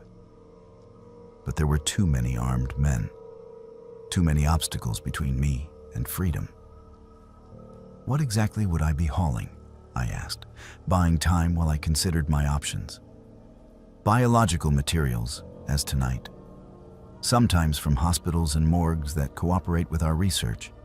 Sometimes from more informal sources. The origin of the specimens is not your concern. Your job is simply transportation. He was describing a network of organ theft and ritual murder that stretched across multiple states, using legitimate trucking companies and unwitting drivers to move their materials. And now they wanted me to become a willing participant in their operation. That was when I made the decision that probably saved my life. Instead of refusing outright or trying to argue, I pretended to consider their offer seriously. The money would have to be substantial, I said, and I would need guarantees about my safety and the safety of my equipment. The robed man nodded approvingly. Of course. We are reasonable people, Mr. Washington. We understand that this arrangement must be mutually beneficial. Over the next hour, he outlined the details of their operation while I memorized every piece of information I could gather. Names, locations, schedules, the scope of their activities. They had corrupted employees at hospitals and medical facilities across 6 states, stealing organs and bodies that were supposed to be cremated or buried. The ritual purpose of these materials was something I did not want to understand, but it clearly involved human sacrifice on a scale that defied comprehension. When they finally released me with instructions to await their next call, I drove straight to the nearest FBI field office and reported everything I had witnessed. The investigation that followed lasted 18 months and resulted in the arrest of over 60 people involved in what prosecutors called the largest ritual murder conspiracy in American history. The facility in Nevada was raided 3 days after my report, but the leaders of the cult had already disappeared. Some of the lower-level participants were convicted and sentenced to life in prison, but the core organizers were never found. I learned later that they had been using dozens of drivers like me, truckers who thought they were hauling legitimate medical cargo, but were actually transporting materials for ritual murder. Most of the other drivers never discovered the truth about their loads, but a few who asked too many questions or witnessed too much simply disappeared. The trucking company that had originally hired me, Meridian Logistics, turned out to be a front operation run by the cult to recruit unwitting drivers. The real dispatcher I had spoken to was one of their members, using a fake identity and stolen credentials to access the freight networks that legitimate truckers depend on. I still drive the highways of the American West, but I am much more careful about the loads I accept and the companies I work with. I verify credentials, research unfamiliar clients, and trust my instincts when something feels wrong. The money is never worth your life, and the cargo is never worth your soul. Sometimes the most dangerous freight is the kind you never suspect, delivered to places that should not exist, for purposes that defy human decency. The highway connects more than just cities and states. Sometimes it connects the living world to something much darker,